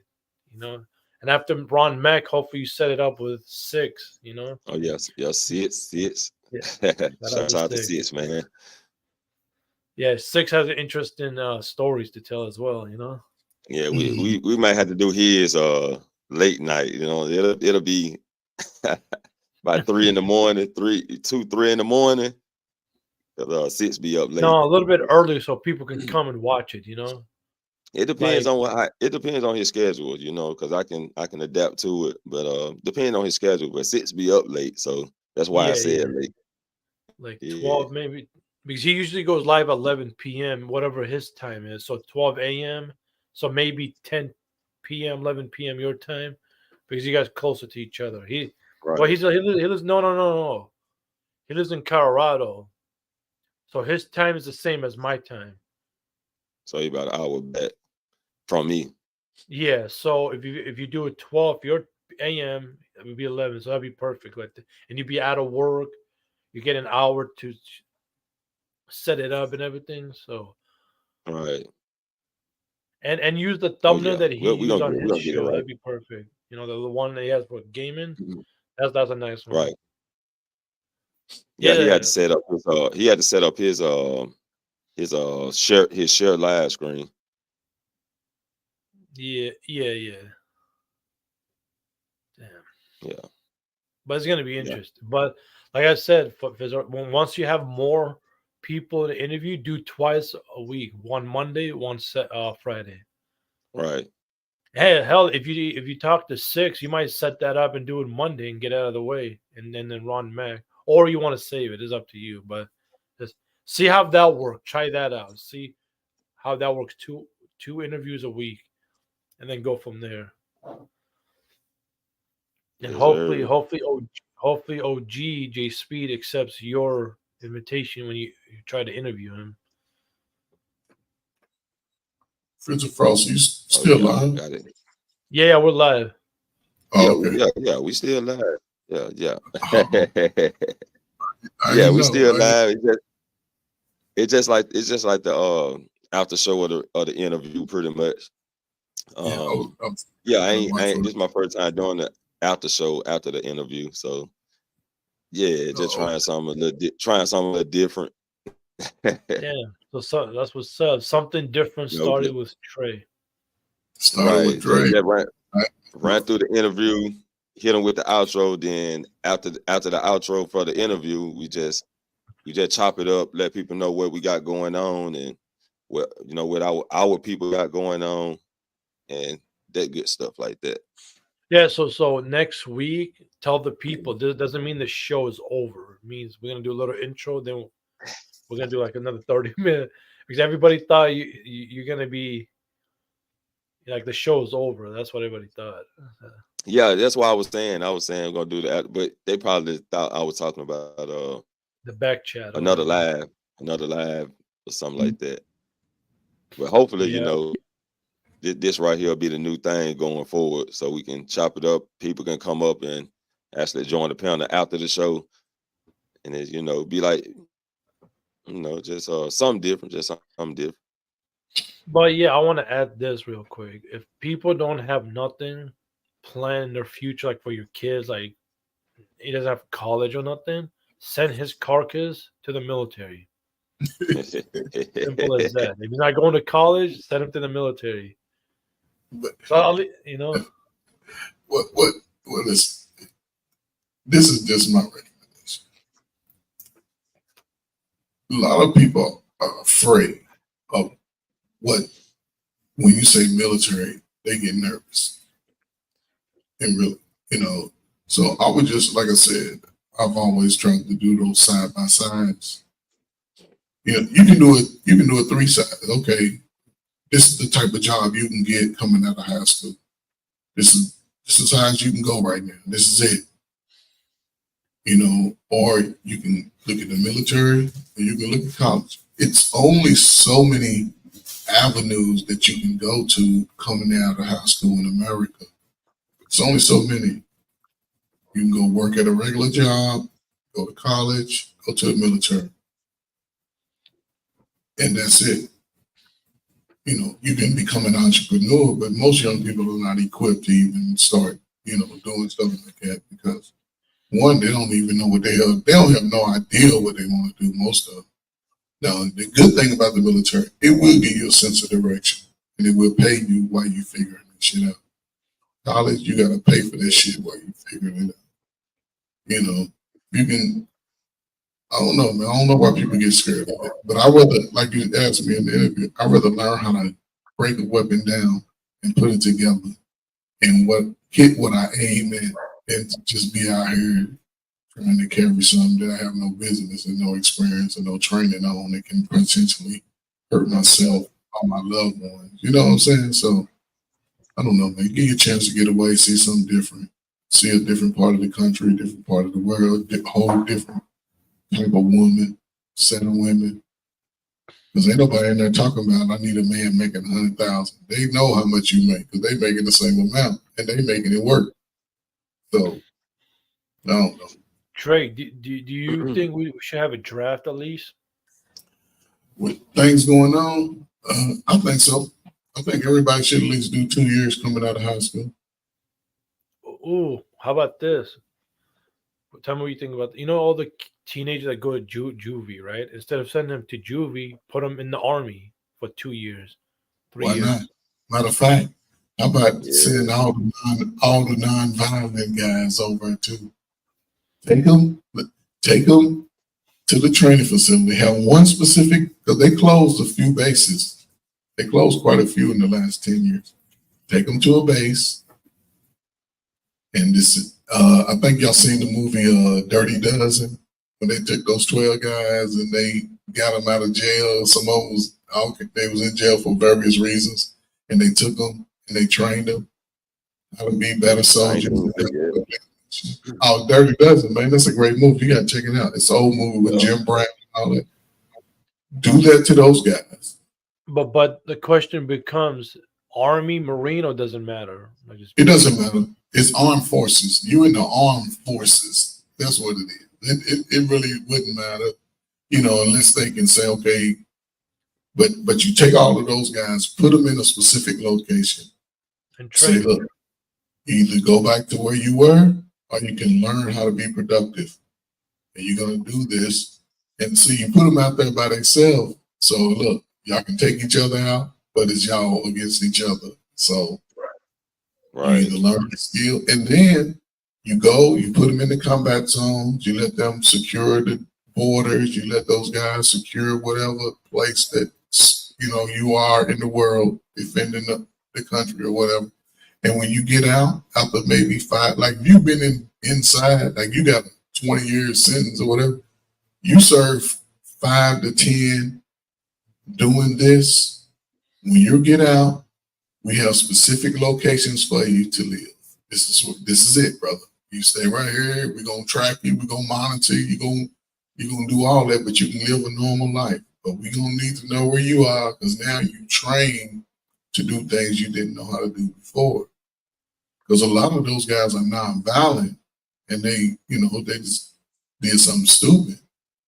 But why not give them an opportunity? You know what I'm saying? I'm just saying, I always have a drive. These little young folk, they need something to do. Or let's say non-armed forces. Like train them how rebels are trained, militias, like that, like similar to that, maybe not the arm. Like how rebel groups attack, or guerrilla warfare. One of those three.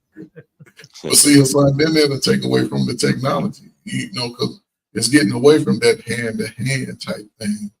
But they still need people to monitor the border. They still need people to, when they go to these places overseas, to protect those facilities. Why not? Why not? You gonna get 3 meals, you gonna get a little pay, you can change your life. But then Yes, sir. you got the people crying, oh, what if go to Chicago and pull up on some of those neighborhoods and think you're gonna just run around free. Go on out on some of these bad neighborhoods. Because eventually you get in the way of these young folk. You're in their way. You're taking up space. And they don't respect you if they see you their whole life in that neighborhood doing nothing. They'll eventually will start harassing you, pushing you out the way. Okay, so Yeah. so we can agree a 16-year-old he could handle military. Some countries, even the US, as long as the parents sign it. Okay, let's go softer. Let's say the 13 and 15-year-olds. Okay, do you think we can put them in RTC, like give them a little taste, like some discipline? You think? Something like Or ROTC. Yeah, you can, you know, they don't go off, they just stay in the facility, they learning skills. They learning some of the skills that you've been learning in the military. So when you age ready, yeah, your next phase. Or because go ahead, Trey. no, because you know, some guys, even in juvie, like some guys in juvie, some get in there and they realize they messed up, and they, you know, when they turn 18, they okay, they get out, and they try to figure it out. But I think it should be an option. It's 17 hours. Like a strongly recommended option. Like, listen, if you still believe you're going to struggle, you should think about extending your time in the service here and then go to the next phase, because it's so many skills that you can gain from the military. You know, it's not all about fighting. Like I said, I was there 6 months, never carried a weapon, except when we were moving from one place to another. Never even carried ammunition. Never. So not everybody's going to fight. That's the thing. Not everybody's going to fight. Not it's a, I would say, let's say it's 400,000. It's maybe about 100,000, 150,000 that actually are going to go out there because they signed up. When guys sign up for the infantry, they sign up for that shit. They sign up for it. So they want to do that. Because in some countries, I already said this, but in some countries, they just like they know their kids don't have a future. Let's say they can't afford college, or maybe they're farmers. You know what? Here's the army. Some take with 13, 14, 15. Some country they treat them like you're a man now. Some country, hey, your uncle's in this rebel, in this militia. Go learn something. Go get trained, and that's why a lot of them. And they learn. You'd be surprised. You're like, God damn. I remember this 16-year-old in this militia in Iraq. And before, and even in America, think about it. There's 13, 14-year-olds already in gangs already. In Mexico, they were in a cartel. Trained assassin, 13-year-old. He would shut a grown-ass man like that. Like, like, God damn. And before the white guy come at us, hey, you still have teenage and KKK and these white national militia, so I don't want to hear it. So it does exist. It does help the male, because in a man's world is a violent world. Every man needs to prepare for battle, even in peaceful time. You never know. Yes, sir. You know, and we understand that. Like I was saying the other day, as a cold a woman can be, a man can be 10 times colder and more violent. We Right. men, we understand. That's why we don't cross each other's boundaries. But and some do. And those people don't care. I don't care if I go to prison. I don't care if you give me deleted. We're gonna go. So like, God damn. So it doesn't mean I'm not saying that to scare you, but that's a reality. We all understand that. The whole world Right. understands that. And some people can control their anger. Some people cannot control their anger. They will lash out like, right? And some Yeah. people, the only thing that makes us not to cross that line is respect. That doesn't mean I'm afraid of you, but it's respect. Okay, he's walking with his daughter, he's walking Mhm. with his wife. I can't mess with him. I'm not gonna disrespect. But nowadays, that disrespect is getting worse and worse and worse. You walking with your daughter, bow. You're walking with your wife, they jumping you, they're robbing. Like, what's Mhm. going on here? But it's still violent. Even the nerd, man, this guy's a punk. This guy's I can beat him up. He ain't gonna do nothing. But once he snaps, oh, he's gonna be a Yes, mass no. shooter, mass grave, or serial killer, and he's still gonna end up violent. Yep. So do not open that Pandora's box, ladies and gentlemen. And I get it. Some people don't care. Oh, I don't give it. All right, and don't come for me for help. You created that monster. So, Yeah, that's how it be, man. That's a show how it be out here. but in the end, we all even a teenager understand that he can get violent. I seen, like I said, there's assassin teenagers in some country for the mafia cartel. 13-year-old, 14. Now I'm talking about like train. They train them like he put like maybe 50% of men in America to shame. Like, damn, look at this. You know what I'm saying? Well, Especially nowadays. Hassan, I know that, there's crime all over the world, but do, let's say, 18 and under males, do they get in trouble with the law as much as they do here in America? Because, Well, like you said, yeah. Well, in my country, here's the thing though: the teenage they're under control in a way. Why? Because there's men involved, tribes. They will beat the shit out of them. Well, what you do? Even if you disrespect the other tribe elder, like, whoa, what are you doing? They put him in the neighborhood. Hey, there's a community that needs help. Go build them a home. Go pick up the trash. Next thing you know, he's training with his uncle in this militia how to use a gun, how to operate better. They're gonna put you to work. Even though I don't want to go to school, I don't want to go to work. All right, that's your future, but you're gonna learn something. Get your carcass. So the men get it like like neighborhood, this tribe. Everybody belongs to tribe. And you want to mess around? I'm the outlaw. I'm the tough guy. I'm defiant. Well, guess what now? You've been kicked out of the tribe, right? But I see a lot of people are afraid to be kicked out of the tribe, especially those troublemakers. You know why? Because he lost that protection now. And the other side is pissed at him. The police are pissed at him. Oh, they're gonna come for him now. Now he's on his own. Either he deletes them or they're gonna delete him. So that tribe is your protection. You know they got your back. But once you've given us a headache or trouble, you're good luck. You want to be this tough guy? You want to take on the world? Well, the world can fight back. What's protecting you is our because we they communicate with the other tribe. Okay, we got him under control. We got him to listen. And he knows now, like as much as he wants to, he can't mess up. One screw up, he's gone. okay. So there's like law, there's limits. Or if you continue, like some tribes now, we're not gonna make it that easy, kick you out. We're gonna mess you up. Because we did So, so basically, you know, it's pretty much what I assume based off what you explained that instead of just throwing you away and just saying, okay, well, we'll just continue to put you in our institutions.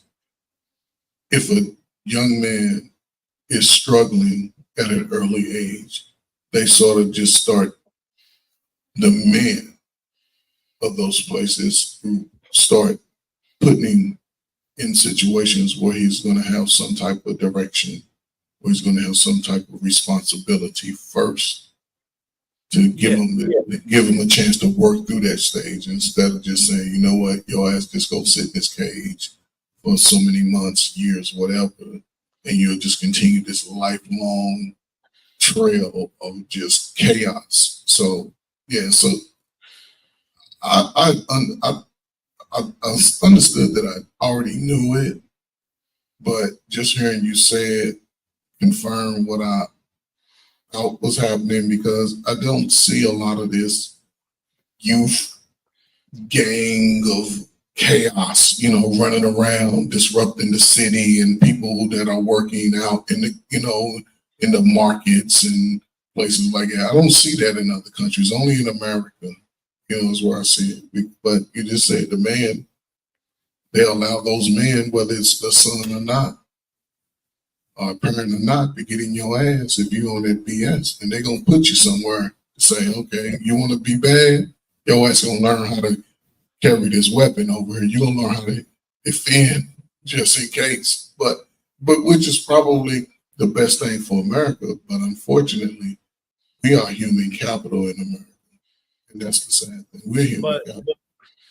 Yeah, and in America, they allowed it to happen. But again, Trey, the only difference is in America, you can't just come up to you and hey, don't do this. Man, you don't tell me what to do. It's my right.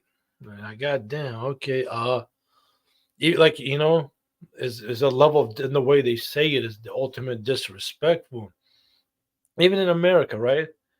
We say freedom of speech, freedom of speech. But what happens when a white dude goes to a black man, comes the N word? Well, it's my freedom of speech, right? We get that. But what do you think is going to happen after that? You can say it, but what's going to, you know what I'm saying? It's going to turn violent. So there's certain things you shouldn't be cross, religion, people's families, cultures. Because I get in America's chaos, but some people take that personal, like, whoa, what are you doing? And again, you probably heard this phrase 1,000 times, Trey. Pull up. Wait, what? Hey, you better be like, like people look at Trey. They don't know your back. Well, most of them don't know your background. They don't know what you are. Oh, you want you want me to pull up? Like, okay, you want to try me? Like, you see, they don't understand. Like, be careful with that word. Half of these people online, they could be in the mob. They can be a cartel. We don't know. They over here smiling and smoking a cigar, and you telling them to pull up. I'm not saying you shouldn't be afraid. Of course, every man shouldn't be afraid, but you should at least have the brain to understand that word, like, because people will pull up and like, oh shit, now I did it, and they don't give a damn. Oh, I'm gonna call the cops on you. Like, to some people, that means nothing to them. Yeah, don't pull up on old Trey Fair. Don't pull up. Don't do it. Don't do it. Don't do it. Don't do it. Don't do it. If my German Shepherd don't get you there,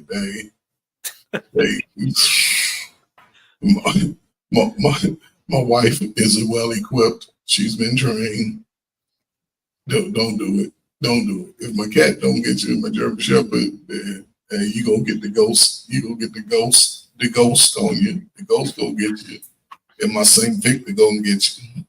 Yeah, they all gonna have a shot with the scope. So be careful. Don't come over. Don't come over. Not messing with me and mine. So don't take this smile, please. And here's another thing. Even our prisoners, right? The people that go to prison and stuff. We also try to work with them, our family members, our community. We don't just show them away, get away from you, or like we try to find them a job, something, construction. Okay.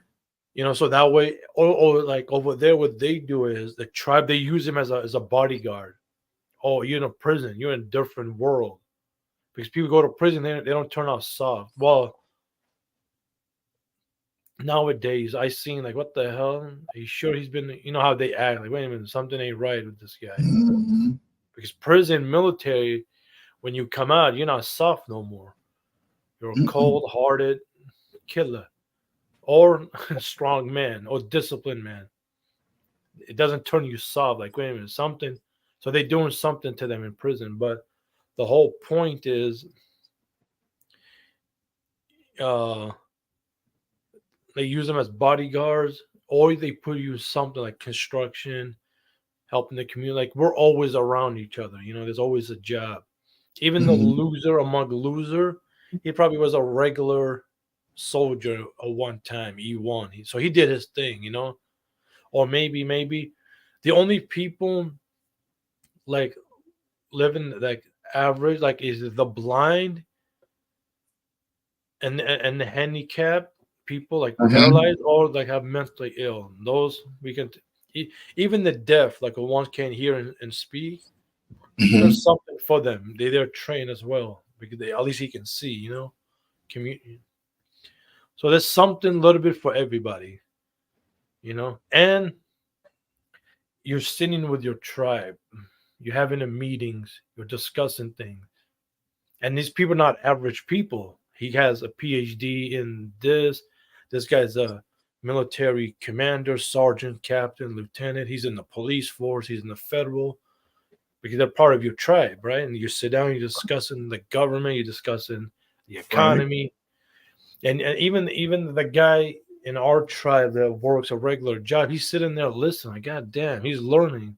His mind is open. Like, God damn.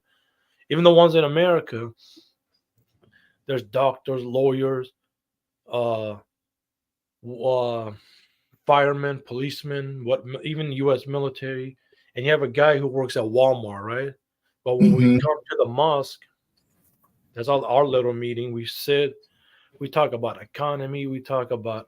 Did you hear you can do this and this in India? Like, wait, what? Really? God damn! You can Mm-hmm. open this business in Iraq. You can do this in Jordan. They talk. They communicate. Even the guy who's at Walmart, no education, let's say, he's listening. Like, God damn, I got to save me 3,000 and do this, and they help him. You know. Mm-hmm. So even the useless one, at least find a job for yourself and put it money in your pocket. At least you're being productive. We're not Uh-huh. judging you. We're not promising you the world, but help yourself. You know. But yeah, Right, that right. I mean, that's all good, man. You know, I think America would thrive much better, but I understand the game plan, you know, for most of the citizens that are here. I understand what they don't want allowed that. But America would be, now you talking about the greatest country in the world. If America invested in those younger people who may be struggling with finding their way and give them a sense of direction, whether, like you said, going into certain, job avenues, construction, mechanics, engineering, welding, plumbing, whatever that is, it would be a greater place because they would be more invested. The youth would be more invested in their community because if I can do all of those things, I can now possibly house, protect my neighborhood. But unfortunately, America just doesn't do that. So this is what we get. This is what we get, which is sad to me. Maybe I'm wrong, but I think it would be a lot better if we could get into a space like that. but in America is more like divide and conquer type of thing. Oh yeah, America's looking at you as a business. yes It's a sir. contract. And once that Oh yeah, contract expires, they used you, they throw you outside. Even if you spend with them 30 goddamn years. yep. And that's That's what what they it is. do. That's how big companies treat their workers, and that's how they treat their so-called allies. Once that contract ends, or that guy over there, and that the leader of the other country turns around and says, "No, I'm done with this. I'm not playing your game." They gonna they give the green light to Fox News, and Fox is gonna be the most evil in the world. He's gonna take over Minnesota. He's gonna take over your freedom. Blah blah blah, and build him worse than God knows who. Right?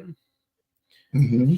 Once they paint that picture, they get what they want. They're going to invade, start a war, do this, do that. It's like you said last time on the Banana Wars on 907. They've been playing this playbook for a long time. They know how to do either you play along or they're going to make you gone, disappear. You know, That's and it, man. it is what, and that's the reality, you know. But people, it's hard for people especially the ones never left the country, to understand that part. Or they do understand that part, but they say, I'm not messing on my business. I got money. I'm making money. I don't want to speak out.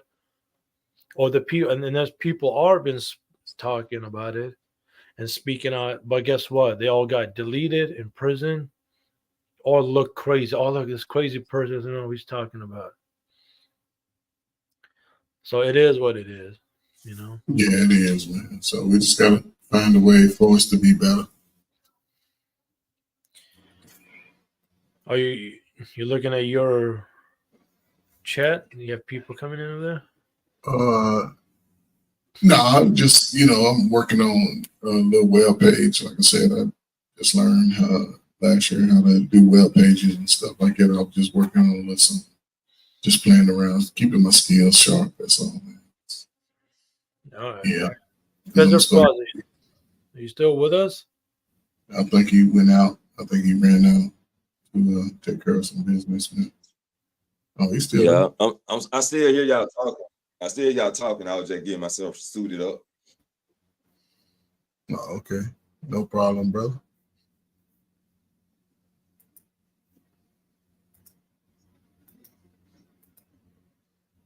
Oh, man, what's going on?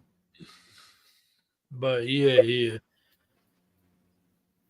And and sadly, to get Americans out of this mindset, either like I said, either they need to go up to the top of corporate America, get them a government job, or go in the military. That's like the only way to open their eyes.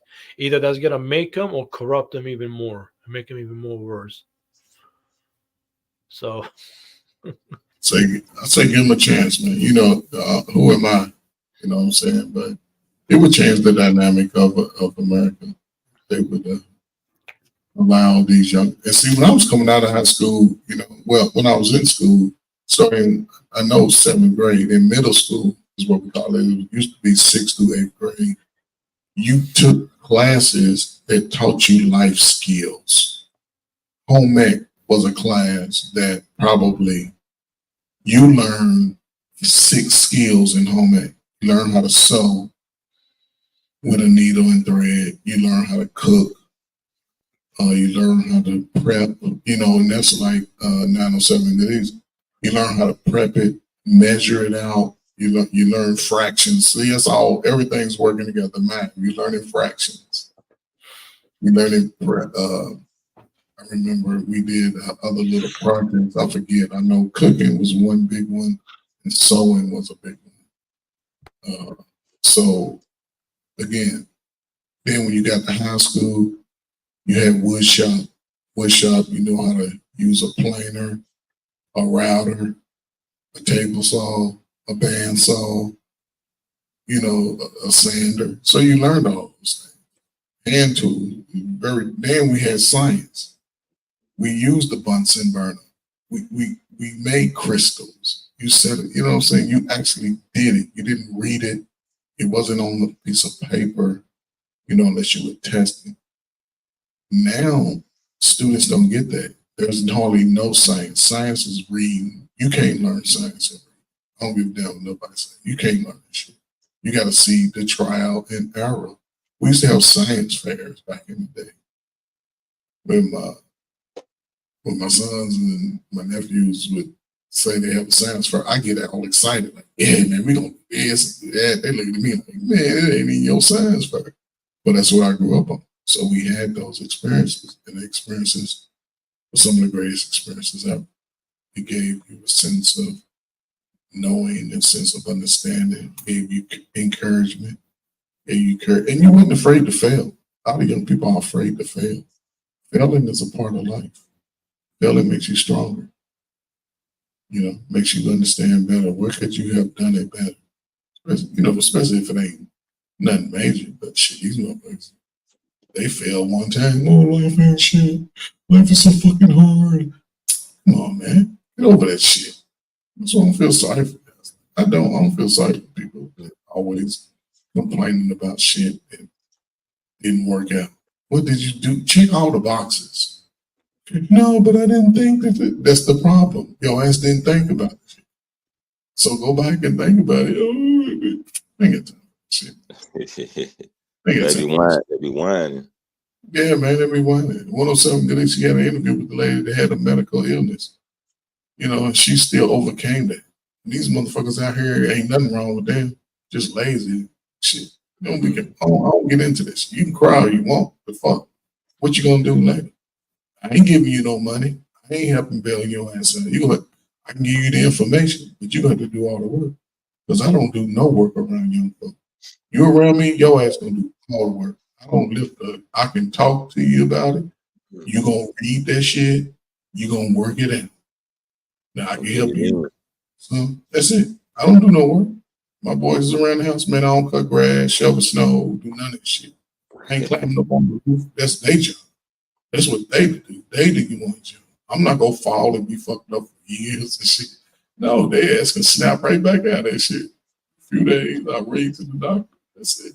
I mean, but see, I'm a man. So women, y'all go to the store and a woman got a cart full of food, got 3 teenagers walking behind her looking stupid as shit.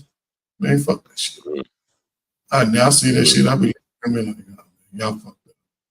I never do that shit around kids. I ain't never doing no work. I don't give a damn what nobody said. But as they get older, they understand, like, I'm glad I learned that shit. Yep, I'm glad you did too. Because look how self-sufficient you're not coming to me talking about, Daddy, can I get 200? 200 for what? Well, I'm short. Oh, how the fuck you short? Because last time I seen you had on some new Jordans. Last time I seen you had a new jacket. Well, yeah, but I can't help you. That's just me. Call it what you want. But that's just me. My parents, when I got to a certain age, only thing my parents provided to me was shelter and food. My mama was a good cook, so she was cooking like me, and shelter. That was it. My father showed me how to cut grass. That motherfucker started up the lawnmower he said, you prime it. That's it. He said, now grab his handle, squeeze it, and start walking. I'm looking at him like, so now, motherfucker, that's your job. Right. 2 days later, I cut the whole neighborhood yard. I was the man. That's it. You start at home, then you branch out to the neighborhood. That was it, bro. So, cut that shit. But yeah, man, I know Hassan finna go to crank his china up and he probably finna set it up or whatever. I'm finna go to go get this money. You know what I'm saying? But before I go, I do want to let y'all know the product coming soon. You know what I'm saying? So it's Frizzle product. Yeah, man. So it's Frizzle product coming soon, man. Y'all be ready for it. Dr. Frizzle, you got a hat. You got a hat coming too, man. Like the hat you got on, little hat. I got the Scully coming, the duffel bag, the book bag, the coffee cup, the face mask. Yeah. All that coming soon. Trey, Frizzle Frost been busy. He's been working. Man, y'all has be working, man. I'm like, shit, I got a notification in my sleep, like, motherfuckers is online. I was up last night, man. I did my show. I went on ahead and knocked it on out real quick because I know I had some editing to do too. So I had to edit something right behind that. I jumped on with Sits for a while. We chopped it up. Man, I laid down and shoot, man. By the time I woke up, it was time to do this show. I'm like, oh man. So yeah, it's going. Like today, a full schedule. Hassan got a show. I know I got a show later on. I got another show on Main Event Pro later on tonight. So But yeah, everybody, literally in 2 hours, I'm gonna set it up. Hope everything goes smooth. And again, today's topic is like whatever. I don't have nothing in mind. I'm trying to think of something. If I find a video, we may watch and react to it. Other than that, we're just gonna have fun. Hopefully, I see people. We'll see how this goes. Yes, sir. See everybody in 2 hours. Yes, sir. All right, everybody. Later. We out of here. I'll catch y'all then. All right.